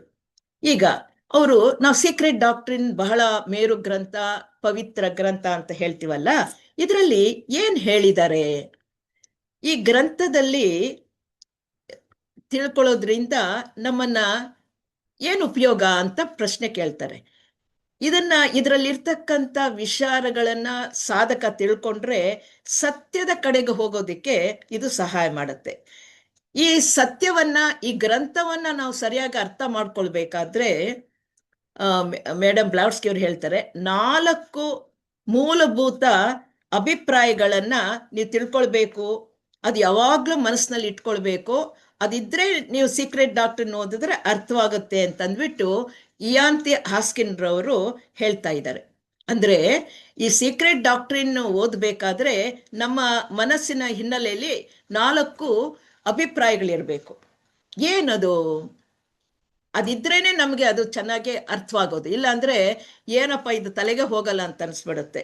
ಕಬ್ಬಿಣದ ಕಡ್ಲೆ ಅಂತಾರೆ, ಸೀಕ್ರೆಟ್ ಡಾಕ್ಟ್ರಿನ ಕಬ್ಬಿಣದ ಕಡ್ಲೆ ಅಂತ ಹೇಳ್ತಾರೆ. ಏನು? ಸೃಷ್ಟಿಯಲ್ಲಿ, ಈ ಸೃಷ್ಟಿ ವ್ಯಕ್ತವಾಗಿರ್ತಕ್ಕಂಥದ್ರಲ್ಲಿ ಎಲ್ಲ ಕಡೆ ವ್ಯಾಪಿಸಿರ್ತಕ್ಕಂಥ ಒಂದು ಏಕತೆ ಇದೆ, ಅದನ್ನ ಹೇಳ್ತಾರೆ. The fundamental unity of all existence. ಎಲ್ಲರನ್ನು ಐಕ್ಯತೆಯಿಂದ ಒಂದುಗೂಡಿಸ್ತಕ್ಕಂಥ ಒಂದು ಪರಾತ್ಪರ ಚೈತನ್ಯ ಇದೆ, ಒನ್ ಅಬ್ಸಲ್ಯೂಟ್ ಥಿಂಗ್ ಇದೆ ಅಂತಕ್ಕಂಥದ್ದು ನಮ್ಮ ಮನಸ್ಸಿನಲ್ಲಿ ಇಟ್ಕೊಳ್ಬೇಕು. ಈ ಏಕತೆ, ಐಕ್ಯತೆ, ಎಲ್ಲರನ್ನು ಒಂದುಗೂಡಿಸ್, ಇರುವುದೆಲ್ಲ ಒಂದೇ, ಎರಡೆನ್ನೋದು ಇಲ್ಲ. ಆದರೆ ವ್ಯಕ್ತತೆಗೆ ಬಂದಾಗ ದ್ವಂದ್ವ ಕಾಣುತ್ತೆ, ಎರಡಾಗಿ ಕಾಣುತ್ತಷ್ಟೇ. ಇರೋದೆಲ್ಲನೂ ಒಂದೇ. ಅದನ್ನ ನಾವು ಮೊದಲನೇ ಅಭಿಪ್ರಾಯ, ಪ್ರಪಂಚದಲ್ಲಿ ಇರೋದೆಲ್ಲನೂ ಒಂದೇ ಸತ್ಯ, ಅದನ್ನ ನೆನ್ಪಿಟ್ಕೊಳ್ಬೇಕು. ಆಮೇಲೆ ಎರಡನೇ ಅಂಶ ಹೇಳ್ತಾರೆ, ಈ ಜಗತ್ನಲ್ಲಿ ಇರ್ತಕ್ಕಂಥ ಎಲ್ಲವೂ ಕೂಡ ಸಜೀವ ವಸ್ತುಗಳೇ, ನಿರ್ಜೀವ, ಡೆಡ್ ಮ್ಯಾಟರ್ ಇಲ್ವೇ ಇಲ್ಲ. ನೋಡಿ, ನಾವೇನ್ ಮಾಡ್ತೀವಿ, ಪ್ರಾಣಿಗಳು, ಮನುಷ್ಯರು, ಜೀವ ಚಲಿಸುವಂತ ಮಾತ್ರ ಪ್ರಾಣ ಇದೆ ಅಂತಂದ್ಬಿಟ್ಟು ನಿಷ್ಕಾರುಣ್ಯವಾಗಿ ನಾವು ಮರ ಕಡಿತೀವಿ, ಭೂಮಿನ ಅಗಿತೀವಿ. ಅಂದ್ರೆ ನೋಡಿ, ನಾವು ಯೂನಿವರ್ಸಲ್ ಪ್ರೇಮ್ ಏನ್ ಹೇಳ್ತೀವಿ, ಪ್ರತಿ ಅಣುವಿನಲ್ಲಿಯೂ ಚಲಿಸುತ್ತಿರುವ ಗುಪ್ತ ಚೇತನವೇ. ಅಂದ್ರೆ ಜಗತ್ನಲ್ಲಿ ಇರೋದೆಲ್ಲ ಅಣುಗಳಿಂದಾಗಿದೆ. ಆ ಅಣುಗಳೆಲ್ಲ ಇರೋದೇನೋ ಆ ಚೈತನ್ಯ, ಅದು ಗುಪ್ತವಾಗಿದೆ, ಅದು ಕಾಣಲ್ಲ. ಆದ್ರಿಂದ ನಾವು ಕಲ್ಲನ್ನ ಹೇಗ್ ಬೇಕಾದ್ರೂ ಹಾಗೆ ಬಳಸ್ತೀವಿ, ಸಸ್ಯಗಳ ಹುಲ್ಲ ಮೇಲೆ ನಡಿತೀವಿ, ಆ ಗಿಡನ ಮುರಿತೀವಿ, ಇರುವೆಗಳನ್ನ ಸಾಯಿಸ್ತೀವಿ. ಇದು ನಮ್ಮಲ್ಲಿ ಇರ್ತಕ್ಕಂಥ ಅಜ್ಞಾನ. ಅಂದ್ರೆ ಸೂಕ್ಷ್ಮ ಲೋಕಗಳಲ್ಲಿ ಇರ್ತಕ್ಕಂಥ ಲೋಕಗಳು, ಸ್ಥೂಲ ಲೋಕಗಳಲ್ಲಿರ್ತಕ್ಕಂಥ ಎಲ್ಲದರಲ್ಲೂ ಅಣುಗಳಿಂದಾಗಿದೆ. ಆ ಅಣುಗಳಲ್ಲಿ ಏನಿದೆ, ಆ ಜೀವವಂತಕ್ಕಂಥ ಪ್ರತಿ ಅಣುವಿನಲ್ಲೂ ಚಲಿಸೋ ಗುಪ್ತ ಚೇತನವೇ ಅಂತಂದ್ರೆ ಆ ಲೈಫ್ ಪ್ರಿನ್ಸಿಪಲ್ ಇದೆ. ಇದು ಸತ್ಯ, ಇದೇ ಸತ್ತತ್ವ, ಏಕತೆ, ಎಲ್ಲೆಲ್ಲೂ ಇರತಕ್ಕಂಥ ಒಂದು ಸತ್ಯ ಏನಂತಂದ್ರೆ ಆ ಒಂದು ಅಬ್ಸಲ್ಯೂಟ್ ರಿಯಾಲಿಟಿ. ಇದು ನೆನ್ಪಿಟ್ಕೊಳ್ಬೇಕು. ಜಗತ್ನಲ್ಲಿ ನಿರ್ಜೀವ ವಸ್ತು ಇಲ್ಲ, ಎಲ್ಲವೂ ಸಜೀವ ವಸ್ತುಗಳೇ. ಮೂರನೇ ಅಂಶ ನೆನ್ಪಿಟ್ಕೊಳ್ಬೇಕು, ಏನಂದ್ರೆ ಈ ಒಂದೇ ಅಂತ ಹೇಳಿದ್ಮೇಲೆ ಯಾವ್ದದು, ಅದೊಂದೇ ಸತ್ಯ, ಪರಬ್ರಹ್ಮ. ನಾವು ಪರಮಾತ್ಮ ಅಂತ ಏನ್ ಕರಿತೀವೋ, ಈ ಜಗತ್ತಲ್ಲಿ ಇರೋದೆಲ್ಲನೂ ಆ ಪರಮಾತ್ಮನ ಅಂಶವೇ. ವಿಶ್ವವೆಲ್ಲವೂ ಮಾನವನಲ್ಲಿಂದ ಅಣುರೇಣು ತೃಣಕಾಷ್ಟ ಎಲ್ಲದರಲ್ಲೂ ಕೂಡ, ಆ ಸಮಸ್ತ ವಿಶ್ವದಲ್ಲಿರ್ತಕ್ಕಂಥ ಎಲ್ಲದರಲ್ಲೂ ಕೂಡ ಆ ಪರಬ್ರಹ್ಮ ತತ್ವ ಇದೆ. ಅದನ್ನು ಕೂಡ ನಾವು ಜ್ಞಾಪಕದಲ್ಲಿ ಇಟ್ಕೊಳ್ಬೇಕು. ನಾಲ್ಕನೇ ಅಂಶ ಅಂತಂದ್ರೆ, ಹರ್ಮಿಸ್ ಗ್ರೀಕ್ ವಿಜ್ಞಾನಿ ಹೇಳ್ತಾರೆ, ಜಗತ್ತು ಹೊರಗೆ ಒಳಗೆ ಅನ್ನೋದಿಲ್ಲ, ಮೇಲೆ ಕೆಳಗೆ ಅಂತಕ್ಕಂಥದ್ದಿಲ್ಲ, ಎಲ್ಲದರಲ್ಲೂ ಇರುವುದು ಒಂದೇ ಧರ್ಮ, ಒಂದೇ ಮನಸ್ಸು, ಭೇದ ಭಾವ ಇಲ್ಲ, ಈ ಭಿನ್ನತೆಗೆ ಅವಕಾಶವೇ ಇಲ್ಲ. ಈ 4 ಅಂಶಗಳನ್ನ ಇಟ್ಕೊಂಡ್ರೆ, ನಾವು ಮನಸ್ಸಿನಲ್ಲಿ ಇಟ್ಕೊಂಡ್ರೆ ಸೀಕ್ರೆಟ್ ಡಾಕ್ಟ್ರಿನ್ ಗ್ರಂಥವನ್ನ ನಾವು ಅರ್ಥ ಮಾಡ್ಕೊಳ್ಳೋದಿಕ್ಕೆ ಸಾಧ್ಯ ಅಂತ ಮೇಡಮ್ ಬ್ಲಾವಟ್ಸ್ಕಿ ಅವರು ಹೇಳಿದ್ದನ್ನ ಅಂತೆ ಹಾಸ್ಕಿನ್ರು ಇದನ್ನ ನಮಗೆ ಹೇಳ್ತಾ ಇದ್ದಾರೆ. ಈ ಸೀಕ್ರೆಟ್ ಡಾಕ್ಟ್ರಿನ್ ಗ್ರಂಥ ವಿಚಾರ ತೆಗೆದುಕೊಂಡ್ರೆ, ಇದು ನೀವು ಕೇಳಿರ್ಬೋದು, ಧ್ಯಾನ ಗ್ರಂಥ ಕವನಗಳು ಅಂತ, ಪ್ರಯಮ್ಸ್ ಅಂತ ಹೇಳ್ತೀವಿ, ಧ್ಯಾನ ಗ್ರಂಥ ಕವನಗಳು. ಆ ಕವನಗಳಲ್ಲಿ ಧ್ಯಾನ ಗ್ರಂಥ ಅದು ತಾಳೆಗರಿಗಳ ಮೇಲೆ ಬರೆದಿರ್ತಕ್ಕಂಥ ಶ್ಲೋಕಗಳಿರುವ ಹಾಗೆ ಕವನಗಳು. ಅದು ಯಾವ ಭಾಷೆಯಲ್ಲಿ ಅಂತಂದ್ರೆ ಬಹಳ ಪುರಾತನ ಸೆನ್ಸಾರ್ ಭಾಷೆ ಅಂತ ಕರೀತಾರೆ. ನಮಗೆ ಪುರಾತನ ಕ್ಲಿಷ್ಟವಾದ ಭಾಷೆ ಅಂದ್ರೆ ಸಂಸ್ಕೃತ. ಸಂಸ್ಕೃತ ಅಂತ ಹಳೇದದು. ಯಾವಾಗ 3ನೇ ಮಹಾವಂಶ ಶುರುವಾಯ್ತೋ, ಶುಕ್ರಗ್ರಹದಿಂದ ಸನತ್ ಕುಮಾರ ಪ್ರಭುಗಳು ಬಂದ್ರು, ಆ ಮಹರ್ಷಿಗಳು ಆ ಜನಾಂಗಕ್ಕೆ ಹೇಳಿಕೊಟ್ಟಂತ ಭಾಷೆ ಸೆನ್ಸಾರ್ ಭಾಷೆ, ದೇವ ಭಾಷೆ ಅಂತ ಹೇಳ್ತಾರೆ ನೋಡಿ. ಅದಕ್ಕೆ ಸಂಸ್ಕೃತ ದೇವನಾಗರಿ ಲಿಪಿ ಅಂತ ಕರೀತಾರೆ ಸಂಸ್ಕೃತವನ್ನ. ಅದರ ಮೂಲ ಸೆನ್ಸಾರ್ ಭಾಷೆ. ಈ ಒಂದು ಧ್ಯಾನ ಗ್ರಂಥ ಕವನಗಳ ನನ್ನು ವಿಶ್ಲೇಷಣೆ ಮಾಡಿ ವಚನಗಳಾಗತ್ತೆ. ಅದರಲ್ಲಿ ಪ್ರಮೇಯಗಳಂತ ಬಹಳ ಮುಖ್ಯವಾದಂಥ 3 ಪ್ರಮೇಯಗಳು ಅದರಲ್ಲಿ ವ್ಯಕ್ತಪಡಿಸ್ತಾರೆ. ಆ ಆಧಾರದ ಮೇಲೆ ಸೀಕ್ರೆಟ್ ಡಾಕ್ಟ್ರಿನ್ ರಚಿಸಿರೋದು. ಸೀಕ್ರೆಟ್ ಡಾಕ್ಟ್ರಿನ್ ಅಲ್ಲಿ, ಗುಪ್ತ ಸಿದ್ಧಾಂತದಲ್ಲಿ 2 ವಿಚಾರಗಳಿದೆ. 1ರಿಂದ 7ರವರೆಗೂ ಕವನಗಳಲ್ಲಿ ಈ ವಿಶ್ವ ಹೇಗೆ ಸೃಷ್ಟಿ ಆಯ್ತು ಅದನ್ನ ಕಾಸ್ಮೋಜೆನೆಸಿಸ್ ಅಂತ ಕರಿತೀವಿ. ನಂತರ 8, 9, 10, 12ರವರೆಗೂ ಕವನಗಳಲ್ಲಿ ಆಂಥ್ರೋಪೋಜೆನೆಸಿಸ್, ಮಾನವನ ಸೃಷ್ಟಿ ಹೇಗಾಯ್ತು.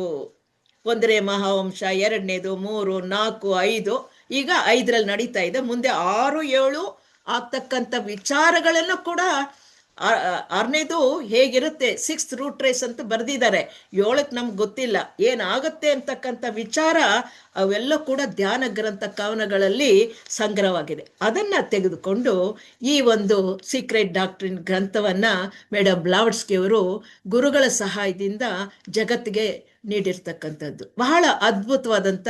ಅದನ್ನ ನಮ್ಮ ಕೃಷ್ಣಮೂರ್ತಿಯವರು ಆ ಧ್ಯಾನ ಗ್ರಂಥ ಕವನಗಳನ್ನ ಗುಪ್ತ ವಿದ್ಯಾಸಾಗರ ಅಂತ ಕನ್ನಡಕ್ಕೆ ತರ್ಜುಮೆ ಮಾಡಿದ್ದಾರೆ. ಆ ಕವನಗಳು, ಅದರ ವಿವರಣೆಗಳು, ವಚನಗಳೆಲ್ಲ ಅದರಲ್ಲಿ ವಿವರಣೆ ಕೊಡ್ತಾರೆ. ಈ ದಿನ ನಾನು ಈ ಪ್ರಮೇಯಗಳ ಬಗ್ಗೆ ಪ್ರಸ್ತಾಪ ಮಾಡ್ತೀನಿ. ಸೀಕ್ರೆಟ್ ಡಾಕ್ಟ್ರಿನ್ ವ್ಯಕ್ತವಾಗೋದಿಕ್ಕೆ, ಪ್ರಚಲಿತಕ್ಕೆ ಬರೋದಿಕ್ಕೆ ಧ್ಯಾನ ಗ್ರಂಥಗಳಲ್ಲಿರ್ತಕ್ಕಂಥ ಮುಖ್ಯವಾದ 3 ಪ್ರಮೇಯಗಳು, ಆ ವಿಚಾರವನ್ನ ನಾನು ತೆಗೆದುಕೊಳ್ತೇನೆ ಇವತ್ತು. ಮೊದಲನೆಯ ಪ್ರಮೇಯ, ಫಸ್ಟ್ ಫಂಡಮೆಂಟಲ್ ಪ್ರಿಪೋಸಿಷನ್. ಈ secret doctrine based on 3 fundamental prepositions ಅಂತ ಹೇಳ್ತಾರೆ. ಅದರಲ್ಲಿ ಮೊದಲನೇದು ಯಾವುದು? ಫಸ್ಟ್ ಫಂಡಮೆಂಟಲ್ ಪ್ರಿಪೋಸಿಷನ್, ಮೊದಲನೆಯ ಪ್ರಮೇಯ ಏನಪ್ಪಾ ಅಂತಂದ್ರೆ, ಅದು ಒನ್ ಅಬ್ಸಲ್ಯೂಟ್ ಥಿಂಗ್ ಅಂತ ಹೇಳ್ತಾರೆ. ಒಂದು ಪರಾತ್ಪರ ಚೈತನ್ಯ, ಒಂದೇ one absolute thing, abstract thing ಅಂತ ಹೇಳ್ತಾರೆ ಅದನ್ನ. ಅದು ಹೇಗಿದೆ? ಅದನ್ನ ಕನ್ನಡಕ್ಕೆ ತರ್ಜುಮೆ ಮಾಡಿದ್ರೆ ಅದು ಪರಾತ್ಪರ ಚೈತನ್ಯ, ಪರತತ್ವ, ಏಕೈಕ ತತ್ವ. ಆ ಏಕೈಕ ತತ್ವ ಹೇಗಿದೆ ಅಂತಂದ್ರೆ ಎಲ್ಲ ಕಡೆಗಿದೆ. ಅದನ್ನೇ ದೇವ್ರು ಅಂತ ಕರೆಯೋದು. ಆಮ್ನಿಪೊಟೆಂಟ್, ಆಮ್ನಿಶಿಯೆಂಟ್, ಆಮ್ನಿ ಪ್ರೆಸೆಂಟ್ ಅಂತ ವಿವರಣೆ ಮಾಡ್ತೀವಲ್ಲ, ಎಲ್ಲ ಕಡೆ ಇರ್ತಕ್ಕಂಥದ್ದು. ಅದು ಶಾಶ್ವತವಾಗಿರೋದು, ನಿತ್ಯವಾಗಿ, ಎಟರ್ನಿಟಿ ಮತ್ತು ಬೌಂಡ್ಲೆಸ್, ಅದು ಮಿಥ್ಯೆ ಇಲ್ಲದೆ ಇರ್ತಕ್ಕಂಥದ್ದು. ಇಂಥದ್ದನ್ನ ಯಾರೂ ಕೂಡ ಊಹಿಸೋದಿಕ್ಕೆ, ಕಲ್ಪನೆ ಮಾಡೋದಿಕ್ಕಾಗಲ್ಲ, ವರ್ಣನೆ ಮಾಡೋದಿಕ್ಕಾಗಲ್ಲ. ಆದ್ರಿಂದ ಮಾತುಗಳಿಗೆ ಎಲುಕದ, ಅಂದ್ರೆ ವರ್ಣಾತೀತವಾದದ್ದು, ಅಂದ್ರೆ ಅವರ್ಣನೀಯ, ಕಲ್ಪನೆ ಮಾಡೋಕ್ಕಾಗಲ್ಲ, ಅಚಿಂತನೀಯ ಮತ್ತು ಗ್ರಹಿಸಕ್ಕಾಗಲ್ಲ. ಮನೋಬುದ್ಧಿ ಇಂದ್ರಿಯಗಳಿಂದ ಗರಿಸದೇ ಇರ್ತಕ್ಕಂಥ ಏಕೈಕ ತತ್ವ ಒಂದು ಇದೆ. ಅದನ್ನ ಅಚಿಂತನೀಯ, ಅವರ್ಣನೀಯ, ಅಗ್ರಾಹ್ಯಂ ಅಂತ ಮಾಂಡ್ಯೂಕ ಉಪನಿಷತ್ತು ಆ ಪರತತ್ವ ಚೈತನ್ಯ, ಅದನ್ನೇ ಪರಬ್ರಹ್ಮ ಅಂತ ಕರೀತಾರೆ. ಈ ಕೈವಾರ ನಾರಾಯಣ ಜಗತ್ನಲ್ಲಿರೋದು ಪರಬ್ರಹ್ಮ ಒಕ್ಕಟೇ ಅಂತ ಒಂದು ಪದವನ್ನ ಹಾಡ್ತಾರೆ. ಜಗತ್ನಲ್ಲಿರೋದು ಒಂದೇ ಸತ್ಯ. ಯಾವ್ದದು? ಪರಬ್ರಹ್ಮ, ಏಕತತ್ವ, ಪರತತ್ವ, ಸ್ಥಿರವಾಗಿರ್ತಕ್ಕಂಥದ್ದು, ಎಟಕದೇ ಇರ್ತಕ್ಕಂಥದ್ದು, ಮಿತಿ ಇಲ್ಲದೆ ಇರ್ತಕ್ಕಂಥದ್ದು ಅಂತಕ್ಕಂಥದ್ದು ಈ one principle, one absolute principle ಅನ್ನೋದನ್ನೇ ಮೊದಲನೆಯ ಪ್ರಮೇಯದಲ್ಲಿ ಹೇಳ್ತಕ್ಕಂಥದ್ದು. ಇದು ನಮ್ಮ ಸಾಧಾರಣ ಮನುಷ್ಯನ್ಗೆ ಅರ್ಥವಾಗ್ಬೇಕಾದ್ರೆ ಸ್ವಲ್ಪ ತಿಳ್ಕೊಳ್ಳೋಣ. ಏನದು? ಒನ್ ಅಬ್ಸಲ್ಯೂಟ್ ಇದೆ ಅಂತ ಹೇಳಿದ್ವಲ್ಲ, ಏಕೈಕ ಪರತತ್ವ ಇದೆ. ಇದು ಸೃಷ್ಟಿಯಾದ, ಈಗ ಜಗತ್ತಲ್ಲಿ ಏನೇನು ಸೃಷ್ಟಿಯಾಗಿದೆಯೋ, ವ್ಯಕ್ತವಾಗಿದೆಯೋ, ಅದರ ಪೂರ್ವ ಸ್ಥಿತಿ ಅಂತ ಹೇಳ್ತಾರೆ. ಅಂದ್ರೆ ಆ ಏಕೈಕ ತತ್ವದಿಂದ ಈ ಜಗತ್ತು ಸೃಷ್ಟಿಯಾಗಿದೆ. ಇದು ಆ ತತ್ವ ಹೇಗಿದೆ? ಅಪರಿಮಿತವಾಗಿದೆ, ಮಿತಿನೇ ಇಲ್ಲ, ಎಷ್ಟು ಪೂರ್ಣವಾಗಿದೆ. ಅದಕ್ಕೆ ಪೂರ್ಣಮಿದಂ ಪೂರ್ಣಾತ್, ಎಷ್ಟು ಅದರಲ್ಲಿ ಏನೇ ತೆಗೆದುಕೊಂಡ್ರು ಅದು ಪೂರ್ಣವಾಗಿಯೇ ಇರುತ್ತೆ, ಶಾಶ್ವತವಾಗಿರುತ್ತೆ. ಮತ್ತೆ ಈಗಿರೋದಕ್ಕೂ ಮುಂದೆ ಬರೋದಕ್ಕೂ ಇದೇನೆ ಮೂಲ. ಅದಕ್ಕೆ ಎಲ್ಲ ಸೃಷ್ಟಿಗೂ ಮೂಲ, ಇದಕ್ಕೆ ಮಾತ್ರ ಮೂಲ ಇಲ್ಲ. ಅದನ್ನ ರೂಟ್ಲೆಸ್ ರೂಟ್ ಅಂತ ಹೇಳ್ತಾರೆ. ನಮ್ಮ ಈ ಜಗತ್ ಸೃಷ್ಟಿಗೆ ಕಾರಣ ಆ ಏಕತತ್ವ, ಪರತತ್ವ, ಪರಬ್ರಹ್ಮ. ಅದಕ್ಕೆ ಕಾರಣ ಇಲ್ಲ. ಅಂದ್ರೆ ಇದು ಎಲ್ಲ ಸೃಷ್ಟಿಗೂ ಮೂಲ ಕಾರಣವಾಗಿರೋದು. ಆದ್ರೆ ಅದಕ್ಕೂ ಇದಕ್ಕೂ ಸಂಬಂಧವನ್ನ ಏರ್ಪಡಿಸ್ಕೊಳ್ಳೋದಿಲ್ಲ, ಯಾವಾಗ್ಲೂ ಇರ್ತಕ್ಕಂಥದ್ದು. ಇದು ನಮ್ಮ ಯೋಚನೆಗೂ ಭಾವನೆಗೂ ಎಟಕದೇ ಇರ್ತಕ್ಕಂಥದ್ದು. ಇದನ್ನೇ ದಟ್ ಏಕೈಕ ತತ್ವವನ್ನ ನಾವು ಇನ್ನೂ ಹೇಳೋದಾದ್ರೆ, ಪಾಶ್ಚಿಮಾತ್ಯರು ಅದನ್ನ ಹೇಳದ ಹಾಗೆ ಎಲ್ಲಕ್ಕೂ ಮೂಲ ಅದೇ, ಆದ್ರೆ ಅದಕ್ಕೆ ಮೂಲ ಇಲ್ಲ. That is called rootless root.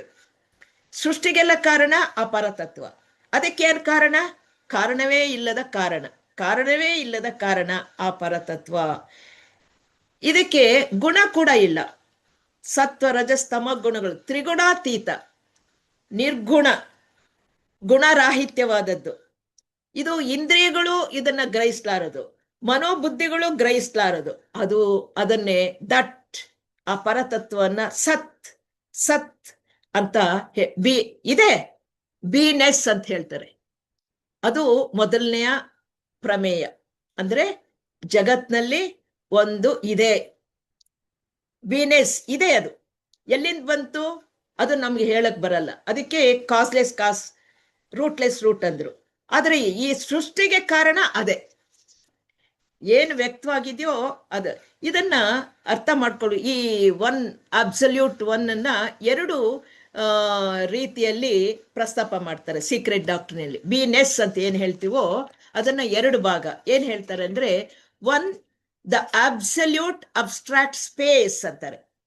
The absolute abstract space, ಅವ್ಯಕ್ತಾಕಾಶ, ಮಹಾಕಾಶ, ಚಿತ್ ಆಕಾಶ, ಅವ್ಯಕ್ತ ಆಕಾಶ ಇದೆ ಆದ್ರೆ ಯಾರಿಗೂ ಕಾಣಲ್ಲ.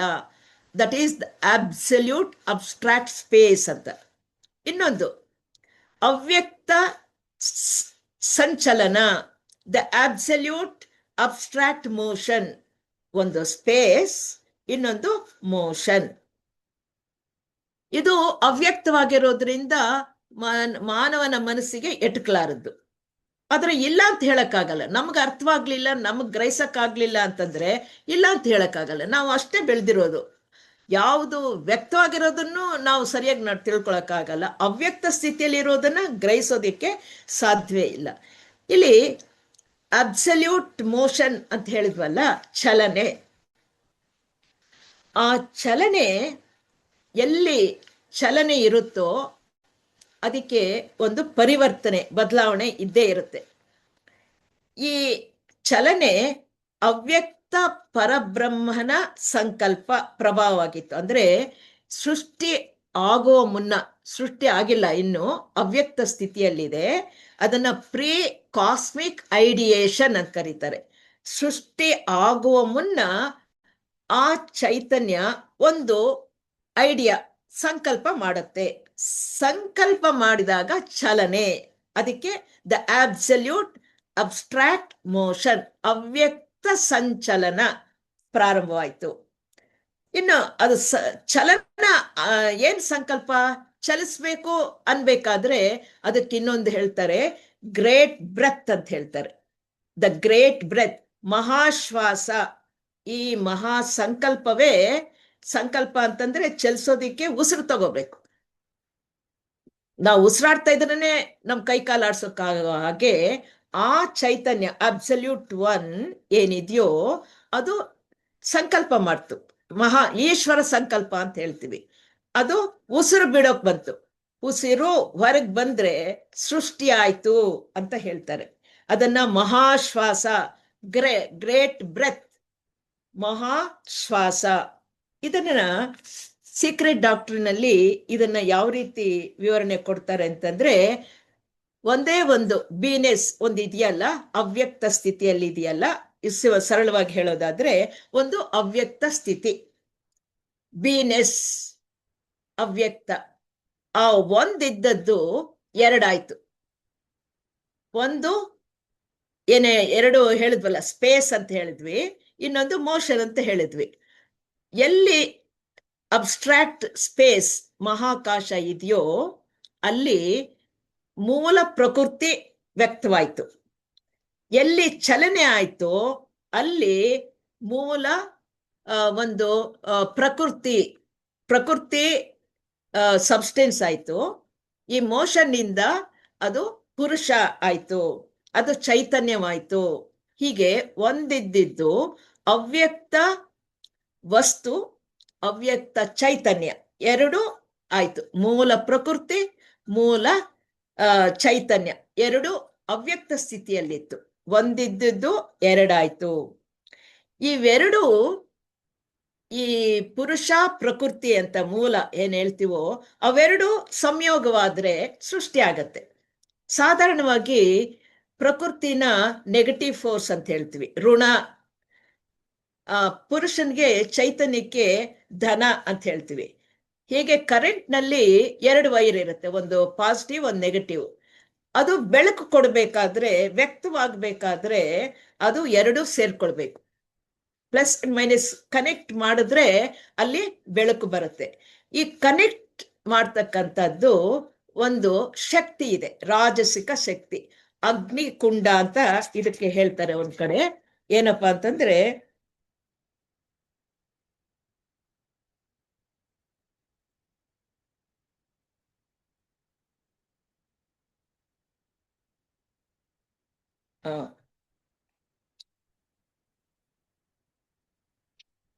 ಇರ್ಲಿ, ಅದು ಫೋಹತ್ ಅಂತ ಹೇಳ್ತೀವಿ. ಈ ಕಡೆ ಬೀನೆಸ್, ಆ ಪರತತ್ವ ಪರಬ್ರಹ್ಮ ಇದ್ದದ್ದು ಒಂದು ಮೂಲ ಪ್ರಕೃತಿಯಾಗಿ ವ್ಯಕ್ತವಾಯ್ತು. ವ್ಯಕ್ತ ಅಲ್ಲ, ಅದು ಆ ಕೆಲಸ ಮಾಡ್ತು. ಇನ್ನೊಂದು ಮೂಲ ಚೈತನ್ಯವಾಗಿ ವ್ಯಕ್ತವಾಯ್ತು. ಇವೆರಡೂ ಸೇರ್ಬೇಕು. ಪುರುಷ ಮತ್ತು ಪ್ರಕೃತಿ ಎರಡೂ ಸೇರಿಸುವ ಕ್ರಿಯೆ ನಡಿಬೇಕಾಯ್ತು. ಆಗ ಏನಾಯ್ತು, ಈ ದೀರ್ಘ ಉಶ್ವಾಸ, ಮಹಾಶ್ವಾಸ ಅಂತೇಳಿ ಗ್ರೇಟ್ ಬ್ರೆತ್, ಇದು ಭಗವಂತನ ಸಂಕಲ್ಪದಿಂದ ಆ ಉಶ್ವಾಸ, ಉಸಿರು ಆಡಿದಾಗ ಆ ಒಂದು ರಾಜಸಿಕ ಶಕ್ತಿ ಅವೆರಡನ್ನ ಸೇರಿಸೋದಕ್ಕೆ ಒಂದು ಸೇತುವೆ ಆಯ್ತು. ಆಗ ಯಾವ ರೀತಿ ಪ್ಲಸ್ ಅಂಡ್ ಮೈನಸ್ ಎರಡು ವೈರ್ಗಳನ್ನ ಸೇರಿಸಿದ್ರೆ ಬೆಳಕು ಬರುತ್ತೋ ಹಾಗೆ ಸೃಷ್ಟಿ ಪ್ರಾರಂಭವಾಯ್ತು. ಅಂದ್ರೆ ಸೃಷ್ಟಿ ಆಗಬೇಕಾದ್ರೆ, ವ್ಯಕ್ತ ಆಗಬೇಕಾದ್ರೆ ಮೂಲ ಪ್ರಕೃತಿ ವಸ್ತುವಾಗಿ ವ್ಯಕ್ತವಾಯ್ತು, ಮೂಲ ಚೈತನ್ಯವಾಗಿ ವ್ಯಕ್ತವಾಯ್ತು, ಮೂಲ ಚೈತನ್ಯ ಪ್ರಜ್ಞೆ ಆಯ್ತು. ಇವೆರಡೂ ಸೇರಿಸತಕ್ಕಂಥ ಶಕ್ತಿಗೆ ಫೋಹತ್ ಅಂತ ಹೇಳ್ತೀವಿ. ಈ ಫೋಹತ್ ಚೈತನ್ಯ ಸೇರಿದಾಗ ಆ ಅವುಗಳಲ್ಲಿ ಎಲ್ಲ ಅಣುಗಳಲ್ಲೂ ಚೈತನ್ಯ ಸೇರಿ ಅದಕ್ಕೊಂದು ಮಾರ್ಗದರ್ಶನ ಕೊಡ್ತು. ಮುಂದೆ ಐಡಿಯೇಷನ್, ಈಶ್ವರ ಸಂಕಲ್ಪದ ಅನುಸಾರವಾಗಿ ಸೃಷ್ಟಿ ಯಾವ ರೀತಿ ಆಗಬೇಕು, ಯಾವ ರೀತಿ ಒಂದಿದ್ದು ಅನೇಕವಾಯ್ತು ಅನ್ನೋದನ್ನ ಇದರಲ್ಲಿ ವ್ಯಕ್ತಪಡಿಸ್ತಾರೆ. ನೋಡಿ, ಮುಖ್ಯವಾಗಿ ಬರೀ ಸಬ್ಸ್ಟೆನ್ಸ್ ವಸ್ತು ಇದ್ರೆ ಚೈತನ್ಯ ವ್ಯಕ್ತವಾಗೋದಿಲ್ಲ. ಚೈತನ್ಯ ಮಾತ್ರ ಇದ್ದು ವಸ್ತು ಇಲ್ದಿದ್ರೆ ಅದು ಪ್ರಯೋಜನ ಆಗೋದೇ ಇಲ್ಲ. ಹೇಗೆ ಕರೆಂಟು ಇದೆ, ವೈರು ಇದೆ, ಅವೆರಡನ್ನು ಲಿಂಕ್ ಮಾಡಿದ್ರೇನೆ ನಮ್ಗೆ ಬೆಳಕು ಬರೋದು. ಸೃಷ್ಟಿ ಆಗಬೇಕಾದ್ರೆ ಆ ಪ್ರಕೃತಿ, ಅಂದ್ರೆ ಅದು ಪ್ರಕೃತಿಯಿಂದ ಉಪಾಧಿಗಳು, ಆ ಉಪಾಧಿಗಳು ಕೆಲಸ ಮಾಡಬೇಕಾದ್ರೆ ಚೈತನ್ಯ ಅದರಲ್ಲಿ ಪ್ರವೇಶ ಮಾಡಬೇಕು. ಆಗ ಅದರಲ್ಲಿ ಸೃಷ್ಟಿ ಪ್ರಾರಂಭವಾಗಿ ವಿವಿಧ ರೀತಿಯ ಜೀವರುಗಳು ಉತ್ಪತ್ತಿ ಆಗ್ಲಿಕ್ಕೆ ಸಾಧ್ಯವಾಗತ್ತೆ ಅಂತಕ್ಕಂಥದ್ದು ಮೊದಲನೆಯ ಈ ಪ್ರಮೇಯ. ಇದಾದ್ಮೇಲೆ ಈ ಮೊದಲನೇ ಪ್ರಮೇಯವನ್ನ ನಾವು ಸಂಕ್ಷಿಪ್ತವಾಗಿ ತಿಳ್ಕೊಳ್ಳೋದಾದ್ರೆ, ಸಾರಾಂಶ ತಿಳ್ಕೊಳ್ಳೋದಾದ್ರೆ ಏನಾಯ್ತು, ಜಗತ್ನಲ್ಲಿ ಒಂದು ಅಬ್ಸಲ್ಯೂಟ್, ಒನ್ ಅಬ್ಸಲ್ಯೂಟ್ ಇದೆ, ಒಂದೇ ಒಂದು ಸತ್ಯ ಇದೆ. ಅದನ್ನೇ ಪರತತ್ವ ಅಥವಾ ಪರಬ್ರಹ್ಮ, ಅದನ್ನ ವೇದಾಂತಿಗಳು ಇದನ್ನೇ ಪರಬ್ರಹ್ಮ, ಅದನ್ನೇ ನಿರ್ಗುಣ ಬ್ರಹ್ಮ ಅಂತ ಹೇಳ್ತಾರೆ. ಸೃಷ್ಟಿ ಆಗುವ ಮುನ್ನ ಇದ್ದ ಸ್ಥಿತಿಗೆ ನಿರ್ಗುಣ ಸ್ಥಿತಿ, ನಿರ್ಗುಣ ಬ್ರಹ್ಮ, ಇದನ್ನೇ ಪರಬ್ರಹ್ಮ ಅಂತ ಕರೀತಾರೆ. ಇದು ಸ್ವತಂತ್ರವಾಗಿದೆ, ಸಂಪೂರ್ಣವಾಗಿದೆ, ನಿರುಪಾಧಿಕವಾಗಿದೆ, ಯಾವ ಉಪಾಧಿನೂ ಇಲ್ಲ, ಎಲ್ಲಾ ಕಡೆ ಇದೆ. ಇದನ್ನೇ ನಾವು ನಿರ್ಗುಣ ಬ್ರಹ್ಮನನ್ನ ಆಮ್ನಿಶಿಯೆಂಟ್, ಆಮ್ನಿ ಪ್ರೆಸೆಂಟ್, ಆಮ್ನಿಪೊಟೆಂಟ್, ಸರ್ವಶಕ್ತ, ಸರ್ವಜ್ಞ, ಸರ್ವವ್ಯಾಪಕ ಅಂತ ಏನ್ ಕರಿತೀವೋ ಅದೇ ನಿಜವಾದ ಪರಬ್ರಹ್ಮ. ಇದು ಏನಾಯ್ತು, ವ್ಯಕ್ತವಾಗಬೇಕು. ಆ ವ್ಯಕ್ತವಾಗೋದಿಕ್ಕೆ ಸಗುಣ ಬ್ರಹ್ಮ ಅಂತ ಹೇಳ್ತೀವಿ. ನಿರ್ಗುಣ ಬ್ರಹ್ಮ ನಮ್ಮ ಅರಿವಿಗೆ ಬರೋದಿಲ್ಲ. ಸಗುಣ ಬ್ರಹ್ಮ ವ್ಯಕ್ತ ಸ್ಥಿತಿ, ಅವ್ಯಕ್ತ ಸ್ಥಿತಿ ನಿರ್ಗುಣ ಬ್ರಹ್ಮ, ವ್ಯಕ್ತ ಸ್ಥಿತಿಗೆ ಸಗುಣ ಬ್ರಹ್ಮ, ಪರಬ್ರಹ್ಮ. ಇದು ಎರಡಾಯ್ತು. ವಿಷ್ಣು ತತ್ವ ಏನಾಯ್ತು, ಒಂದು ಪುರುಷ, ಒಂದು ಪುರುಷ ಮತ್ತು ಚೈತನ್ಯ. ಚೈತನ್ಯ ಅಂತಕ್ಕಂಥದ್ದು ಮೂಲ ಚೈತನ್ಯ ಇದ್ದದ್ದು ಎಲ್ಲರಿಗೂ ಪ್ರಜ್ಞೆ ಆಗಿ ಎಲ್ಲ ಜೀವರುಗಳಲ್ಲಿ ಶಕ್ತಿಯನ್ನು ಕೊಡ್ತಕ್ಕಂಥದ್ದು. ಒಂದು ಮ್ಯಾಟರ್, ವಸ್ತು, ಜ್ಞಾತೃ ಜ್ಞೇಯ ಅಂತ ಕರಿತೀವಿ. ಆ ಪ್ರಕೃತಿ ಅಂತಕ್ಕಂಥದ್ದು ಮೂಲ ಪ್ರಕೃತಿಯಿಂದ ಬಂದಿರೋದು, ಅದರಲ್ಲಿ ಮ್ಯಾಟರ್ ಅಂತ ಕರಿತೀವಿ. ನೋಡಿ, ಎಲ್ಲವೂ ಒಂದೇ ಅನ್ನೋದಕ್ಕೆ ಈಗ ವಿಜ್ಞಾನ ಹೇಳುತ್ತೆ, matter and energy can be converted into matter can be converted into energy. ಈ ವಸ್ತುನ ನಾವು ಹೆಚ್ಚು ವಿಭಾಗ ಮಾಡ್ತಾ ಮಾಡ್ತಾ ಹೋದ್ರೆ ಶಕ್ತಿ ಆಗತ್ತೆ, ಶಕ್ತಿಯನ್ನ ಒಂದ್ ಕಡೆ ಸಂಗ್ರಹಿಸಿದ್ರೆ ಮ್ಯಾಟರ್ ಆಗತ್ತೆ ಅಂತ ಈಗ ವಿಜ್ಞಾನ ಕಂಡಿಡುತ್ತಿದೆ. ಅಂದ್ರೆ ಎರಡೂ ಒಂದೇ, ಮ್ಯಾಟರ್ ಮತ್ತು ಸ್ಪಿರಿಟ್ ಅಂಡ್ ಮ್ಯಾಟರ್ ಆ ಪರಾತ್ಮನ ಚೈತನ್ಯದ ಒಂದು ನಾಣ್ಯದ ಎರಡು ಮುಖಗಳಿದ್ದ ಹಾಗೆ, ಅವು ಬದಲಾವಣೆ ಆಗ್ತಾ ಇರುತ್ತೆ. ಇದು ಸೃಷ್ಟಿ ಆಗ್ತಾ ಇರುತ್ತೆ ಎರಡನೇ ಪ್ರಮೇಯದಲ್ಲಿ, ಇವೆಲ್ಲ ಸೃಷ್ಟಿ ಆಗತ್ತೆ, ಮತ್ತೆ ಇವೆಲ್ಲನೂ ಪ್ರಳಯವಾಗ್ತಾ ಇರುತ್ತೆ. ಇದನ್ನ ಲಾ ಆಫ್ ಪೀರಿಯಾಡಿಸಿಟಿ ಅಂತ ಕರೀತಾರೆ ಎರಡನೇ ಪ್ರಮೇಯದಲ್ಲಿ. ಜನನ ಮರಣ, ಹಗಲು ರಾತ್ರಿ, ಮತ್ತು ಎಚ್ಚರ ಮತ್ತು ನಿದ್ರೆ, ಇವನ್ನೆಲ್ಲನೂ ಲಾ ಆಫ್ ಪೀರಿಯಾಡಿಸಿಟಿ. ಅಂದ್ರೆ ಪ್ರತಿ ಒಂದು ವ್ಯಕ್ತವಾಗಿರೋದು ಒಂದಲ್ಲ ಒಂದಿನ ನಾಶವಾಗ್ಲೇಬೇಕು, ಮೂಲಕ್ಕೆ ಹೋಗುತ್ತೆ. ಇದನ್ನ ಎರಡನೇ ಪ್ರಮೇಯದಲ್ಲಿ ಲಾ ಆಫ್ ಪೀರಿಯಾಡಿಸಿಟಿ ಅಂತ ಕರೀತಾರೆ. ಇನ್ನು ಮೂರನೇ ಪ್ರಮೇಯ ತೆಗೆದುಕೊಂಡ್ರೆ ಏನಪ್ಪಾ ಅಂತಂದ್ರೆ, ಈ ಜಗತ್ನಲ್ಲಿರ್ತಕ್ಕಂಥ ಆ ಪರಮಾತ್ಮನ ಸಂಕಲ್ಪ ಏನಪ್ಪಾ ಅಂತಂದ್ರೆ, ಈ ಒಂದು ಸಂಕಲ್ಪ ಏನಂದ್ರೆ ಇಂಟೆಲಿಜೆನ್ಸ್, ಮನಸ್ತತ್ವ, ಮಹಾಬುದ್ಧಿ ಅಂತ ಹೇಳ್ತೀವಿ. ಅದು ಸೃಷ್ಟಿಯಾಗಿ ಯೂನಿವರ್ಸಲ್ ವಿಶ್ವನಲ್ಲಿ ಆ ಇಂಟೆಲಿಜೆನ್ಸ್ ಅನ್ನತಕ್ಕಂಥದ್ದು ವ್ಯಕ್ತವಾಗತ್ತೆ. ಆ ವ್ಯಕ್ತವಾಗ್ತಕ್ಕಂಥದ್ದನ್ನ ಏನ್ ಮಾಡ್ತೀವಿ ಅಂತಂದ್ರೆ, ಈ ಜಗತ್ತುಗಳೆಲ್ಲ ಸೃಷ್ಟಿ ಆದ್ಮೇಲೆ ನಾಶವಾಗುತ್ತೆ, ನಂತರ ಅದು ಮತ್ತೆ ಹುಟ್ಟುತ್ತೆ. ಅದು ಲಾ ಆಫ್ ಪೀರಿಯಾಡಿಸಿಟಿ. ಆ ಮೂರನೇ ಪ್ರಮೇಯದಲ್ಲಿ ನಮ್ಮ ಗುರಿ ಹೇಳುತ್ತೆ, ಎಲ್ಲ ಪ್ರಪಂಚದಲ್ಲಿ ಇರ್ತಕ್ಕಂಥ ಎಲ್ಲ ವಿಶ್ವದ ಕಣಗಳು ಆ ವಿಶ್ವಾತ್ಮನಿಂದ ಹೊರ ಬಂದಿರ್ತಕ್ಕಂಥ ಕಿಡಿಗಳು. ಆ ಕಿಡಿಗಳಲ್ಲಿ ಆ ಪರಮಾತ್ಮನ ಸರ್ವ ಶಕ್ತಿ, ಸರ್ವ ಚೈತನ್ಯ ಎಲ್ಲವೂ ಇದೆ. ಅವುಗಳನ್ನ ಬೆಳೆಸ್ಕೊಳ್ಳುವುದಕ್ಕಾಗಿ ಈ ಜಗತ್ತಿಗೆ ಅನೇಕ ಬಾರಿ ಜನ್ಮಗಳನ್ನ ತೆಗೆದುಕೊಂಡು ಸಾಮರ್ಥ್ಯಗಳನ್ನ ಬೆಳೆಸ್ಕೊಂಡು ಪ್ರವೃತ್ತಿ ಮಾರ್ಗದಿಂದ ನಿವೃತ್ತಿ ಮಾರ್ಗಕ್ಕೆ ಹೋಗಿ ಅವನು ತನ್ನ ಜ್ಞಾನವನ್ನ ಪಡ್ಕೊಂಡು ಜನನ ಮನಗಳಿಂದ ಮುಕ್ತಿಯಾಗಿ ಜ್ಞಾನೋದಯವನ್ನ ಪಡ್ಕೊಳ್ಬೇಕು. ಇದು ಅನೇಕ ಅವನ ಬೆಳವಣಿಗೆಗೆ, ಯಾಕೆಂದ್ರೆ ಬರೀ ಮನುಷ್ಯನೇ ಅಲ್ಲ, ಖನಿಜದಿಂದ ಮಾನವವರ್ಗೂ, ಮಾನದಿಂದ ಮಾನವಾತೀತನಾಗಿ ಅವನು ಜ್ಞಾನ ಸಂಪಾದನೆ ಮಾಡಿ ಕೊನೆಗೆ ಧ್ಯಾನ ಚೌಹಾನ್ ಅವರ ಸ್ಥಿತಿಗೆ ಹೋಗುವಂತ ಬೆಳವಣಿಗೆ ಕೂಡ ಇದೆ ಅನ್ನೋದನ್ನ ಈ ಮೂರನೇ ಪ್ರಮೇಯದಲ್ಲಿ ಹೇಳುತ್ತೆ.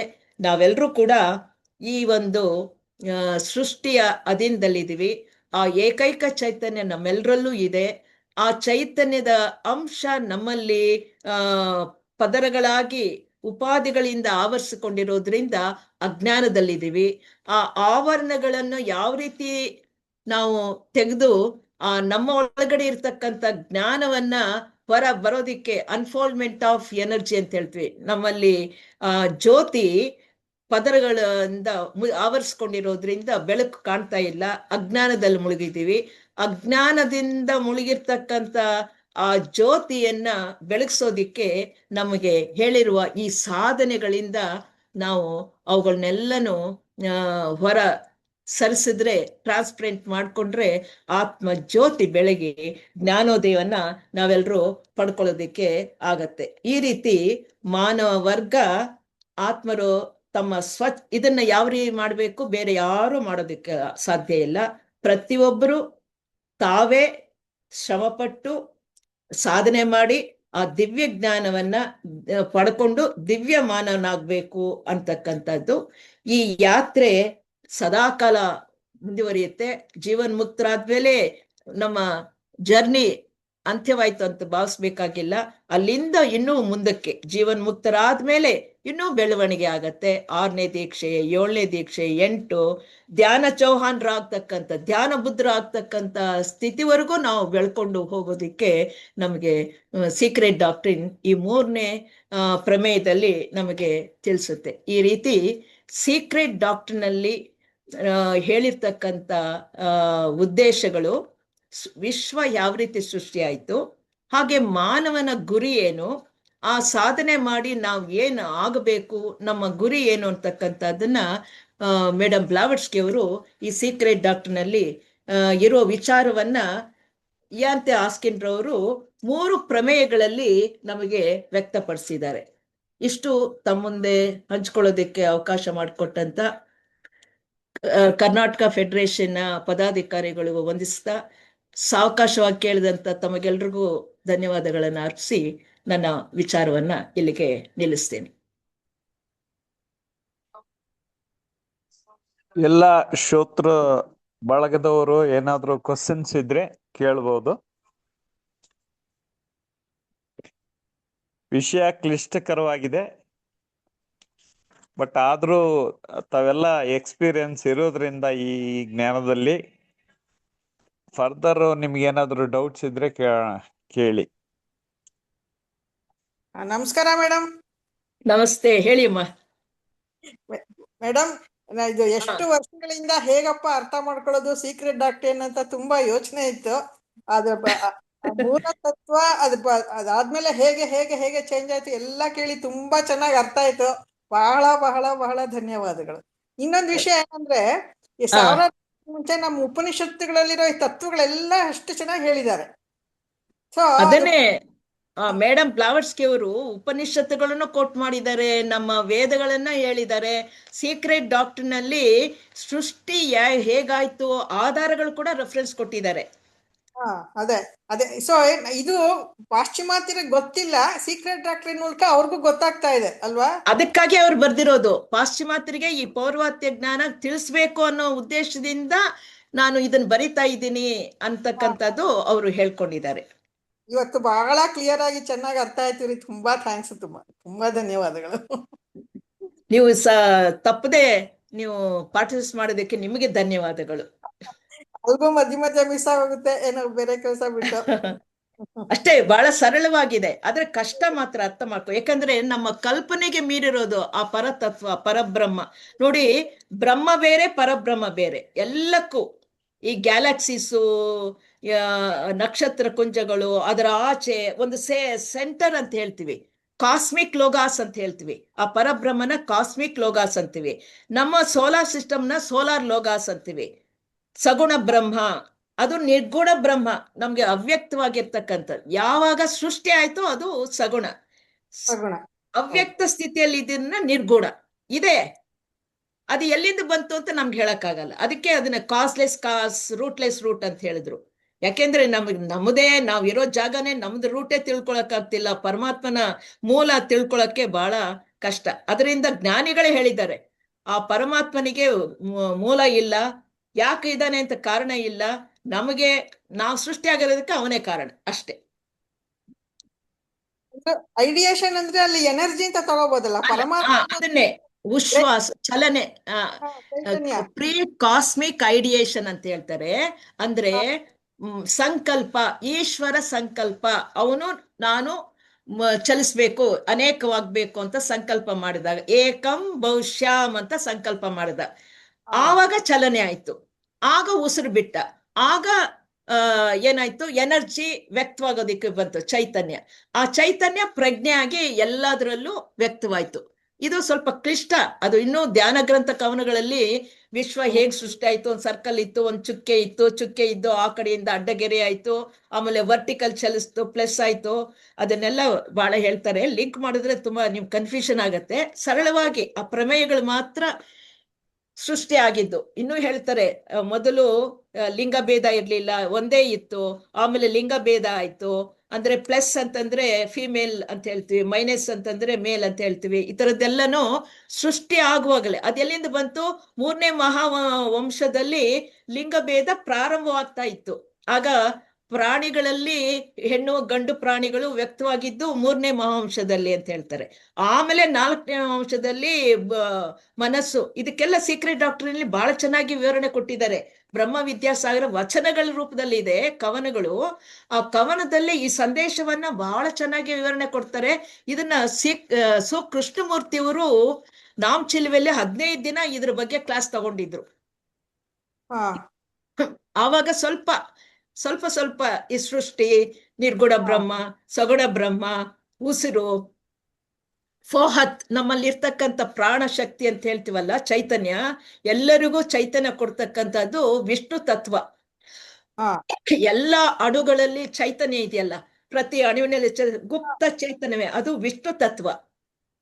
ಆ ವಿಷ್ಣು ತತ್ವ ಏನ್ ಮಾಡುತ್ತೆ, ನಮ್ಗೆಲ್ಲರಿಗೂ ಜೀವ ಕೊಡ್ತಾ ಇದೆ, ಅದಕ್ಕೊಂದು ರೂಪ ಕೊಡುತ್ತೆ. ಈಗ ಬಾಡಿ ಫಾರ್ಮೇಶನ್ ಆಗ್ಬೇಕಾದ್ರೆ ಅಣುಗಳು ಸೇರ್ಕೋಬೇಕಲ್ಲ, ಮಾಲಿಕ್ಯೂಲ್ಸ್ ಆಗುತ್ತೆ, ಮಾಲಿಕ್ಯೂಲ್ಸ್ ಇಂದ ಪ್ರೋಟೀನ್ಸ್, ಎಲ್ಲ ರೂಪಗಳು ಬರುತ್ತಲ್ಲ, ಖನಿಜಗಳು, ಇವೆಲ್ಲ ಬಂದಿದ್ದು ವಿಷ್ಣು ತತ್ವದಿಂದ. ಆದ್ರೆ ಮನುಷ್ಯನ ಆತ್ಮ ಆಗ್ಬೇಕಾದ್ರೆ ಈಶ್ವರ ಚೈತನ್ಯ ಕೆಲಸ ಮಾಡುತ್ತೆ. ಈಶ್ವರ ಚೈತನ್ಯ ಬಂದಾಗ್ಲಿ ಜ್ಞಾನೋದಯ. ಆತ್ಮನ ಮೇಲೆ ಇರ್ತಕ್ಕಂಥ ಈ ಉಪಾಧಿಗಳೆಲ್ಲ ವಿಷ್ಣು ಚೈತನ್ಯ. ಉಪಾಧಿ ಅಂದ್ರೆ ದೇಹಗಳು, ಲೋಕಗಳು, ಇವೆಲ್ಲ ಕೂಡ ಈ ಮ್ಯಾಟರ್ಸ್, ವಸ್ತುವಿನಿಂದ ಆಗಿರ್ತಕ್ಕಂಥ. ಆ ವಸ್ತುವಿನಲ್ಲಿರೋದು ಯಾವುದು? ಆ ಮೂಲ ಚೈತನ್ಯ. ಆ ಮೂಲ ಚೈತನ್ಯ ಹೊರಗಡೆ ವ್ಯಕ್ತವಾದ್ರೆ ಪ್ರಜ್ಞೆ ಅಂತೀವಿ, ಒಳಗಡೆ ಶಕ್ತಿ ಆಗಿದ್ರೆ ಚೈತನ್ಯ ಅಂತೀವಿ. ಅದನ್ನೇ ಪರಾತ್ಪರ ಚೈತನ್ಯ. ಆ ಪರಬ್ರಹ್ಮ ಎರಡು ರೀತಿಯಲ್ಲಿ ವ್ಯಕ್ತವಾಗ್ತಾನೆ, ಒಂದು ವಸ್ತು ಆಗ್ತಾನೆ, ಇನ್ನೊಂದು ಚೈತನ್ಯವಾಗುತ್ತೆ. ಅವೆರಡು ಒಂದೇ. ನಾವು ಪುರುಷ ಬೇರೆ ಪ್ರಕೃತಿ ಬೇರೆ ಅಂತ ನಾವು ವಿಭಾಗ ಮಾಡ್ತೀವಿ, ಆದ್ರೆ ಮೂಲತಃ ಅದು ಒಂದೇ. ಅದರಿಂದ ವಿಜ್ಞಾನ ಕೂಡ ಹೇಳ್ತದೆ, energy can be convert into matter, matter can be converted into energy.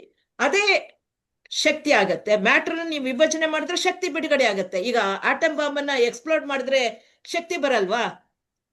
ಅದೇ ಶಕ್ತಿನ ಸಂಗ್ರಹಿಸಿದ್ರೆ ಅದು ಮ್ಯಾಟರ್ ಎಲ್ಲಿಂದ ಬಂತು? ಆ ಸ್ಪೇಸ್ ಅಲ್ಲಿ, ಅಬ್ಸ್ಟ್ರಾಕ್ಟ್ ಸ್ಪೇಸ್ ಅಂತೀವಲ್ಲ, ಅದು ವಸ್ತು ಆಗಿ ಮಾರ್ಪಾಡಾಗುತ್ತೆ.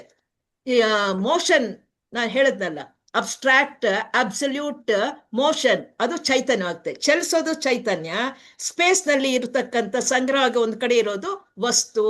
ಇದನ್ನ ಸ್ವಲ್ಪ ಕ್ಲಿಷ್ಟವಾದ ಅರ್ಥ ಮಾಡ್ಕೊಳ್ಳೋಕೆ, ಒಂದೇ ಅಂತೀವಿ, ಎರಡು ಅಂತೀವಿ, ಜಗತ್ನಲ್ಲಿ ದ್ವಂದ್ವ ಕಾಣ್ತಾ ಇದೆ. ಆದ್ರೆ ದ್ವಂದ್ವ ಮೂಲಕ್ಕೆ ಹೋದ್ರೆ ಇಲ್ಲ. ಜಗತ್ನಲ್ಲಿ ಅದು ಬೇರೆ ಇದು ಬೇರೆ ಅಂತ ಹೇಳ್ತೀವಲ್ಲ, ಚೈತನ್ಯ ಬೇರೆ ಪ್ರಕೃತಿ ಬೇರೆ ಅಂತೀವಿ, ಆದ್ರೆ ಅವೆರಡು ಮೂಲಕ್ಕೆ ಹೋದ್ರೆ ಒಂದೇ. ಎಲ್ಲಿಂದ ಬಂತು? ಮೂಲ ತತ್ವ. ಅದು ಮೂಲ ತತ್ವ ಒಂದೇ. ಅದೇ ಬೀನೆಸ್, ಅದೇನೆ ನಿರ್ಗುಣ ಬ್ರಹ್ಮ ಅಂತ ಹೇಳೋದು. ಅದು ವ್ಯಕ್ತವಾದ್ರೆ ಸಗುಣ ಬ್ರಹ್ಮ. ಸಗುಣ ಬ್ರಹ್ಮ ಒಂದಿದ್ದು ಎರಡಾಯ್ತು, ಪ್ರಕೃತಿ ಪುರುಷ ಆಯ್ತು. ಅವೆರಡನ್ನ ಸೇರ್ಸೋದಿಕ್ಕೆ ಒಂದು ಶಕ್ತಿ, ಅಗ್ನಿ ಪ್ರಚಂಡ ಶಕ್ತಿ ಅಂತ ಹೇಳ್ತಾರೆ, ಫೋಹತ್ ಅಂತ ಹೇಳ್ತಾರೆ. ಅದು ಅದನ್ನ ಸೇರ್ಸೋದಿಕ್ಕೆ ವಿಶ್ವ great architect of the universe ಅಂತ ಹೇಳ್ತಾರೆ, ವಿಶ್ವಕರ್ಮ ಅಂತ ಹೇಳ್ತೀವಿ. ವಿಶ್ವಕರ್ಮ ಅಂತಕ್ಕಂಥ ಒಂದು ದೇವತೆ ಅವುಗಳನ್ನ ಸೇರ್ಸುತ್ತಂತೆ. ಪ್ರಕೃತಿ ಪುರುಷನನ್ನ ಸೇರಿಸಿದಾಗ ಸೃಷ್ಟಿ ಆಗೋದಿಕ್ಕೆ ಪ್ರಾರಂಭವಾಯ್ತು. ಇದು ಬಹಳ ಗಹನವಾದ ವಿಚಾರ, ನಮ್ಮ ತಲೆಗೆ ಹೋಗೋದು. ವಿಚಾರ ತಿಳ್ಕೊಳ್ಳೋಣ, ಹೇಗಾಯ್ತು, ನಾನೇನಾಗಿದ್ದೀನಿ. ಒಟ್ಟಾರೆ ನಾವು ತಿಳ್ಕೊಬೇಕಾದ್ದು ಇರೋದು ಒಂದೇ ಸತ್ಯ, ಎಲ್ಲನೂ one, all life is one, ಬೇರೆ ಅನ್ನೋದು ಇಲ್ಲ. ಆದ್ರೆ ವ್ಯಕ್ತತೆಗೆ ಬಂದಾಗ ವೈವಿಧ್ಯತೆ ಕಾಣುತ್ತೆ. ಈ ವೈವಿಧ್ಯತೆಯಲ್ಲಿ ಏಕತೆಯನ್ನ ನೋಡ್ಬೇಕು. ಆದ್ರಿಂದಲೇ ನಮ್ಮಲ್ಲಿ ಸಹೋದರ ಭಾವ, ನಾವೆಲ್ಲರೂ ಒಂದೇ ಮೂಲದಿಂದ ಬಂದಿರೋದ್ರಿಂದ ಮೂಲಕ್ಕೆ ಹೋದ್ರೆ ನಾವೆಲ್ಲರೂ ಒಂದೇ, ಬೇರೆ ಇಲ್ಲ. ಆದ್ರೆ ಬಾಹ್ಯದಲ್ಲಿ ವೈವಿಧ್ಯತೆ ಇದೆ. ಆ ವೈವಿಧ್ಯತೆ ಕೇವಲ ಸೂಪರ್ಫಿಷಿಯಲ್, ಸ್ಥಿರ ಅಲ್ಲ, ಶಾಶ್ವತವಾದದ್ದು. ಒನ್ನೆಸ್, ಅಬ್ಸಲ್ಯೂಟ್ ಒನ್ನೆಸ್, ಎಲ್ಲರಲ್ಲೂ ಇರೋದು ಪರಮಾತ್ಮನ ಆ ಚೈತನ್ಯ, ಅದು ಮಾತ್ರ ಶಾಶ್ವತ. ಇನ್ನು ಉಳಿದಿದ್ದೆಲ್ಲವೂ ನಶ್ವರ, ಹೋಗ್ತಾ ಇರುತ್ತೆ ಅನ್ನೋದು ಅಲ್ಲಿ ವಿವರಣೆ ಕೊಡ್ತಾರೆ. Thank you for listening. Simple ಆಗಿ ಸೃಷ್ಟಿ ಹೇಗಾಯ್ತು ಅಂದ್ರೆ ಬ್ರಹ್ಮ ವಿಷ್ಣು ಮಹೇಶ್ವರ ಅಂತ ನಮ್ಗೆ ಸಿಂಪಲ್ ಆಗಿ. ಅದನ್ನೇ ಬ್ರಹ್ಮ ವಿಷ್ಣು, ಅದಕ್ಕೆ ಫಸ್ಟ್ ಲೋಗಾಸ್, ಸೆಕೆಂಡ್ ಲೋಗಾಸ್, ಥರ್ಡ್ ಲೋಗಾಸ್ ಅಂತೀವಿ. ಮೊದಲು ಸೃಷ್ಟಿ ಆಯ್ತು, ವ್ಯಕ್ತವಾಯ್ತು, ಸಗುಣ ಬ್ರಹ್ಮ ಅಂತ ಹೇಳ್ತೀವಿ. ಆಮೇಲೆ ಒಂದಿದ್ದು ಎರಡಾಯ್ತು, ಅದನ್ನ ಪುರುಷ ಪ್ರಕೃತಿ ವಿಷ್ಣು ತತ್ವ. ಆಮೇಲೆ ಅವುಗಳನ್ನ ಸೇರಿಸತಕ್ಕಂಥದ್ದು ಶಿವಶಕ್ತಿ ಸೇರಿಸ್ತು. ಹೀಗೆ ಮೂರು ಒಟ್ಟಿಗೆ ಒಂದಕ್ಕೊಂದು ರಿಲೇಷನ್ ಇದ್ದೇ ಇದೆ, ಒಂದು ಬಿಟ್ಟು ಇನ್ನೊಂದಿಲ್ಲ. ಅದೆಲ್ಲ ಒಂದೇ. ಯಾವುದು? ಇಚ್ಛೆ, ಜ್ಞಾನ, ಕ್ರಿಯೆ. ಹೇಳಿ. ಮೂರು ಕೂಡ ಒಂದೇ, ಇಚ್ಛೆ, ಜ್ಞಾನ, ಕ್ರಿಯೆ. ಈ ಮೂರು ಆ ಪರಮಾತ್ಮನಲ್ಲಿದೆ, ಅದು ನಮ್ಮಲ್ಲಿದೆ. ನಾವು ಅದನ್ನ ಬೆಳೆಸ್ಕೊಂಡು ಆ ಸದ್ಗತಿಯನ್ನ ಹೊಂದತಕ್ಕಂಥದ್ದು ನಮ್ಮ ಗುರಿ. Thanks madam. Thanks. Thank you. Thanks. ಇದುವರೆಗೂ ನಮ್ಮ ಸೋದರಿ ಪಾರ್ವತಮ್ಮನವರ ಭಾಷಣ ತುಂಬಾ ಅಚ್ಚುಕಟ್ಟಾಗಿ ಬಂತು. ಈ ಭಾಷಣದಿಂದ ನನ್ನ ಮುಂದಿನ ಸೃಷ್ಟಿಯ ರಚನೆಯ ಬಗ್ಗೆ ವೈಜ್ಞಾನಿಕವಾಗಿ ಹಿನ್ನೆಲೆ ಕೊಡೋದಕ್ಕೂ ತುಂಬಾ ಉಪಯೋಗ ಆಯ್ತು ಅಂದ್ಕೊಳ್ತಾ ಇದ್ದೀನಿ. ಸೊ ಈ ಮುಖಾಂತರ ನಾವು ಈ ಪ್ರೋಗ್ರಾಮ್ ಅನ್ನ ಎಂಡ್ ಮಾಡೋಣ. ಓಕೆ. ಓಂ ಸರ್ವೇ ವೈ ಸುಖಿನಃ ಸಂತು, ಸರ್ವೇ ಸಂತು ನಿರಾಮಯ, ಸರ್ವೇ ಭದ್ರಾಣಿ ಪಶ್ಯಂತು, ನಾ ಕಶ್ಚಿತ್ ದುಃಖ ಭಾಗವೇತ್. ಓಂ ಶಾಂತಿ ಶಾಂತಿ ಶಾಂತಿ. ಓಂ ತತ್ಸತ್ ಬ್ರಹ್ಮಾರ್ಪಣಮಸ್ತು. Okay, thank you.